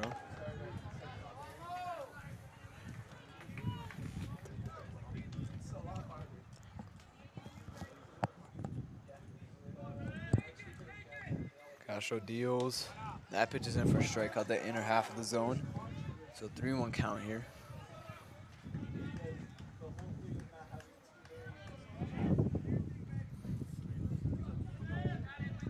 Castro again. High pitch inside, that's a ball, and he walks Mayer. I mean, the walks have been something that's been coming all night for Naples, and so that's something that if the Wolverines want to come back in this game, they got to limit that. They got to get their guys back in the box as soon as possible. As one of our cameramen takes my rally cap. Yeah. Guess it wasn't working on your head. Wolverines are going to do whatever they can to come back in this game. The last frame. Oliver Lee up at bat. Last time he was up at bat, Hit an absolute bomb. yeah, everything changed. So let's see if we can get him out this time. Does have a runner on first. That's Mayer. And no outs. Could get a double play here, though. That would be ideal. That ball is popped up high to the second baseman. Wemba's tracking it, and he makes a catch. That was a tough catch there. Yeah, I mean, it was in, but Steph Portero was trying to come in. So thankfully, Columbus was able to do it. But definitely tailed a lot. Still a lot of wind here. Paper's flying everywhere on this very strange night. Yeah, extremely windy, and that definitely affected that pop fly. Yeah, So we definitely have- affected that home run earlier in the game. Yeah, it definitely did. So we have 1 out. The man on base. For Giancarlo Di Giacomo. How do you say that again? Giancarlo Di Giacomo. Cool last name. That's pretty cool. Yeah. Yeah. You know, it'd be even more cool if you would like get it grind into a double play. It'd be super cool. Yeah, it'd be rad. It's definitely what Kevin Castro wants on the mound now, or any Wolverine fan or player. Or anyone that cares about baseball ever, because who doesn't want to see the Wolverines But what go all if- the way? What if some... I mean, not trying to be that kind of guy, but what about like the Naples fans that care about baseball? Naples. They have a lot of nice things there. Not as much as Miami. Yeah. I've been to Naples. They just got golf courses. And beaches. It's not that nice of a beach. It's nice, but it's not. I would take Miami Beach probably. Well, whatever. It doesn't matter. We want to win anyways, and Kevin Castro's going to do whatever it takes to get that 2-1 count right now. 1 out. They got the red tide in Naples. Oh, yeah, they do. It's kind of nasty. As Kevin Castro throws a high ball, so it's a 3-1 count now with 1 out. Yeah, you need Castro to get you through this, because should the Wolverines come back, that would leave you with Eddie Echeverria for Thursday's game as the starter. You probably have to call in some of your less used arms like Andres Salvade, Brandon Amparo, and Ivan Montaigne. Right now, you're just trying to win this game. That pitch is, oh, that's a strike. Whoa. So we got ourselves a full count now. In a 7-4 ball game, Wolverines trying to have a miracle comeback.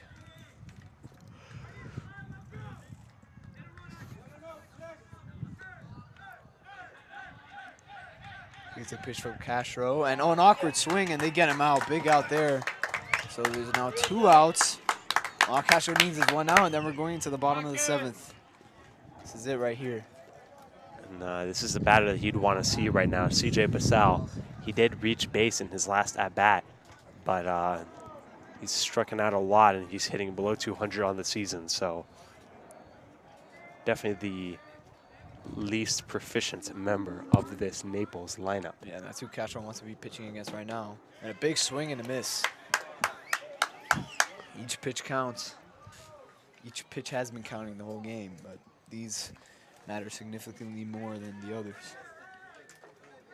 Yeah, definitely a scoreless frame here is essential. Oh, wild pitch. Not sure if he hit him, but a runner advances to second. That's crucial. So runner now in scoring position with 2 outs. Castro needs to focus on the batter. Stay disciplined up there. 1-1 count.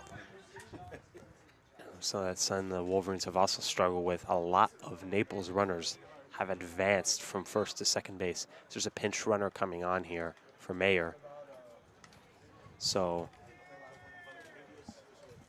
kind of the same trends have been coming back for the Wolverines during the game, but they haven't been able to reciprocate their offensive onslaught from the last couple games. That could all change next inning, though.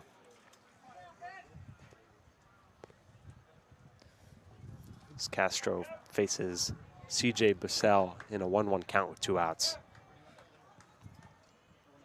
Just 1 more out for Castro. Needs to completely ignore the runner at second.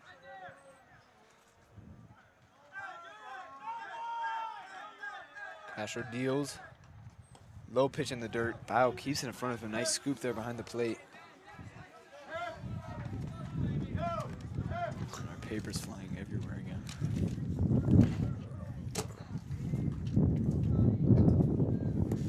Yeah, pardon the wind noises. Yeah, kind of distracting, I guess, if you're watching. Use the pitch from Castro. Inside, that's called the ball. Yeah, you got to come after these batters. So 3-1 count. Definitely sometimes on the mound, these pitchers definitely kind of lose track of who they're facing here. This is the 9-hitter in this lineup. Castro, that ball is a shot down left field. And it's foul, and that would have been gone if it was fair. Yeah, that was all I think that's wind. Yeah, that was all wind. Pretty lucky there. I think the wind gave it a little push as well. I mean, I think I could hit a home run with the wind that's going on right now. Yeah, I mean, that ball was hit well fair when it originally came off the bat, but the wind definitely pushed that foul. Yeah, it looked like a shallow fly ball to left field, and then it just tailed off over the Wolverine bullpen. Oh, that's a low pitch.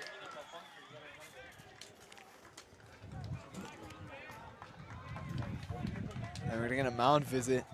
It looks like a pitching change. Eduardo Arevalo could possibly be coming into the game, and he certainly is. I'm looking at him hopping the fence there. He's a little excited. Yeah, Eduardo's going to come in and shove and get this done for the Wolverines. Obviously disappointed Kevin Castro couldn't come through, but he got 2 outs, and so it'll be up to Arevalo to get this done. This is a guy you want pitching in a situation like this. So might have drank a Monster Energy before this to or kick the fluids, or two, yeah. So we'll come back at you with the scouting report and Eddie Arevalo in just a little bit.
Welcome back to the 474 viewers we have. As I just got informed that there's 474 viewers.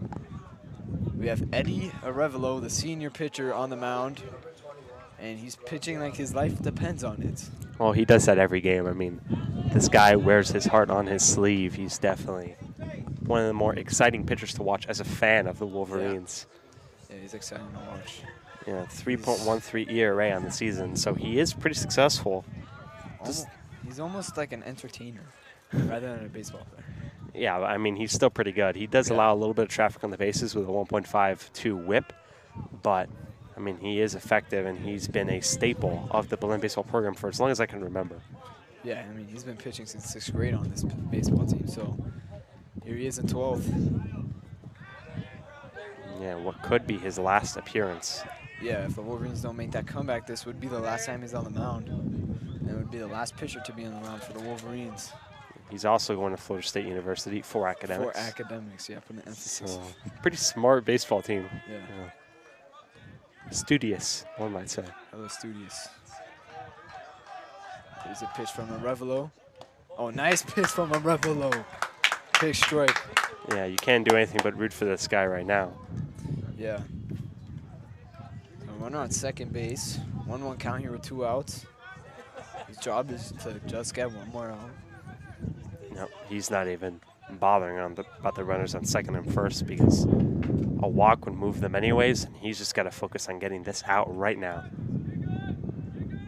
Here's the pitch. And a high pitch, that's in for a ball. Baio with a dangerous throw. Whoa. That raises some eyebrows. Yeah. I mean, Chris Baio has always been kind of the one to, want to put the game in his own hands here, but that was nearly. It's not a bad thing to have that, but to a certain extent, it could definitely harm you, like in a situation like that. Yeah, right now you got to keep the ball in Eddie Echeverria's hands and let him get this out. Here's a pitch, and he's gonna do it again. Oh, he actually almost got him this time. He wants that, as he sees the runner on second, Mayer, is taking a huge secondary lead. And that also throws off the pitcher, Echeverria. I mean, he's trying to focus on the batter here. You just need 1 out. Yeah, all this dust being kicked up into the air. I mean, Echeverria just has to focus on this matchup. I mean, that's really the only guy he's supposed to get out, right? So 3-1 count now. Look for Echeverria to come at him with a strike. Yeah, this is the top of the order. And he gets him there on a strike, so it's a full count against Granzino, the center fielder. 2 outs in the inning, 1 more strike, and the Wolverines get out, and they can officially start working on their comeback. Echeverria keeping an eye on the runner on second. He deals, and he gets him out. Strikeout. Huge strikeout for Eddie Echeverria, and the Wolverines, this is their chance to come back from a 3-run deficit as Eddie Echeverria prevents did his job. Anything bad from happening. And so we'll be coming at you with the next half of the inning, the last half of the inning, the 7th inning coming up.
Welcome back. This is a heck of a ball game. The Wolverines have a chance to complete a miracle comeback, trailing by 3, 7-4 in the bottom of the 7th. This would be the last inning if the Wolverines want to win or lose, even though they don't want to do that, obviously. If they do tie the game, we go into extras. Yeah, Johnny King back on the mound here for Naples. He's been working the last couple innings. And the middle of the order is up, so it'll be up to them to start this rally. And then it'll be up to the rest of the Wolverine lineup to carry it onwards. Stigoti takes the ball there. Yeah, that's going to be the first step to the rally. And just, you get on base. Oh, big swing there. Nice swing. I wouldn't say it's a big swing. That's a nice cut. Just not able to make good contact with it. Yeah, that's been a trend of the ball game, but kind of got to shorten up here, you know, as your dad always tells you at the batting cage. Yes, my dad actually says it very often. And my batting coaches as well. Well, they say it because it's true. Yeah. These guys have these long swings for power. And right now, any base runner is what they want. Is that ball's lined on the left field line, and it's caught. It's tailing away. Left field are able to keep track of it, and that's the first out of the inning. Nice contact there from Degodi. I mean, you can't really ask for more than that. It's not like it was a pop-up either. It was a nice line drive. I mean, up there with Cruz's double, that's probably the best contact of the night. So that's just how baseball is. There's, you know, 400-foot lineouts to center field, and there's 320 feet home runs to the corners. Yeah. So that is how the game is played. Now Nick Alonso up at bat. The senior. Nick Alonso is at the plate. Here's a pitch from King. Oh, big swing. No reason for a swing like that. He's falling on his knees. Just gotta stay disciplined up there. A nice little swing and make contact, get that ball in the outfield. And you have a lot of speed if you're Nick Alonso. Just need to get on base. Yeah, the Wolverines need to realize that it's gonna take multiple, you know, hits here to get something going. So not to swing at anything that's not their pitch. I mean, you see this happen, you know, as games wind down in, you know, a playoff situation. You know, they start swinging at things that are not their pitch. Yeah, yeah. See, Nick Alonso, he cannot fall into that temptation.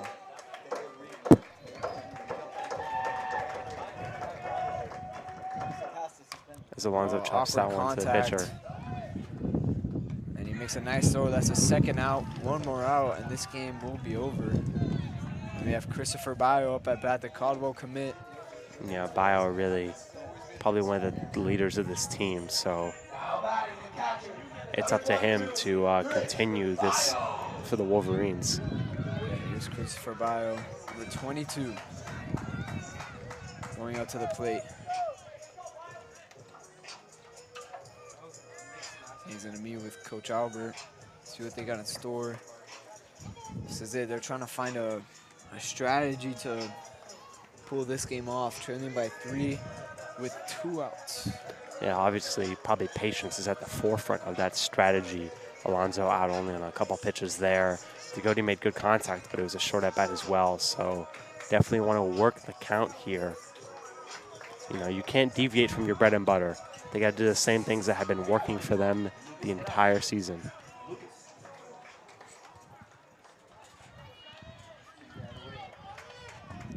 So Chris Baio against Johnny King. 2 outs in the bottom of the 7th. Pitch.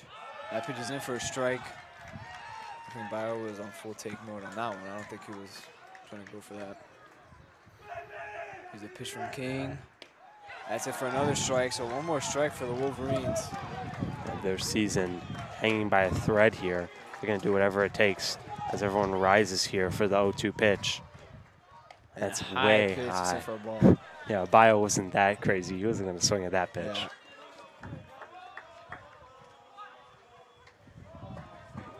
1-2 pitch here with 2 outs. King deals. And a swing and a miss. And that is the end of the game. Naples pulls off a huge win against the Wolverines, and that's it for the Wolverines season. It all came down to this. A great season from the Wolverines nonetheless. We made it to regionals, and just a tough loss against Naples. And what were your thoughts on the game? Well, this was definitely an exceptional club, so not the easiest team to win against. But the Wolverines just kind of, they didn't have it in the cards tonight. You know, they were missing their opportunities to swing, weren't walking as much, didn't force the defense with that many balls in play. And Naples was just the opposite. So definitely a heartbreaker for the Wolverines, but this season was an absolute pleasure. You know, definitely a lot of great moments. Yeah, I definitely agree with you. And yeah, just a tremendous season.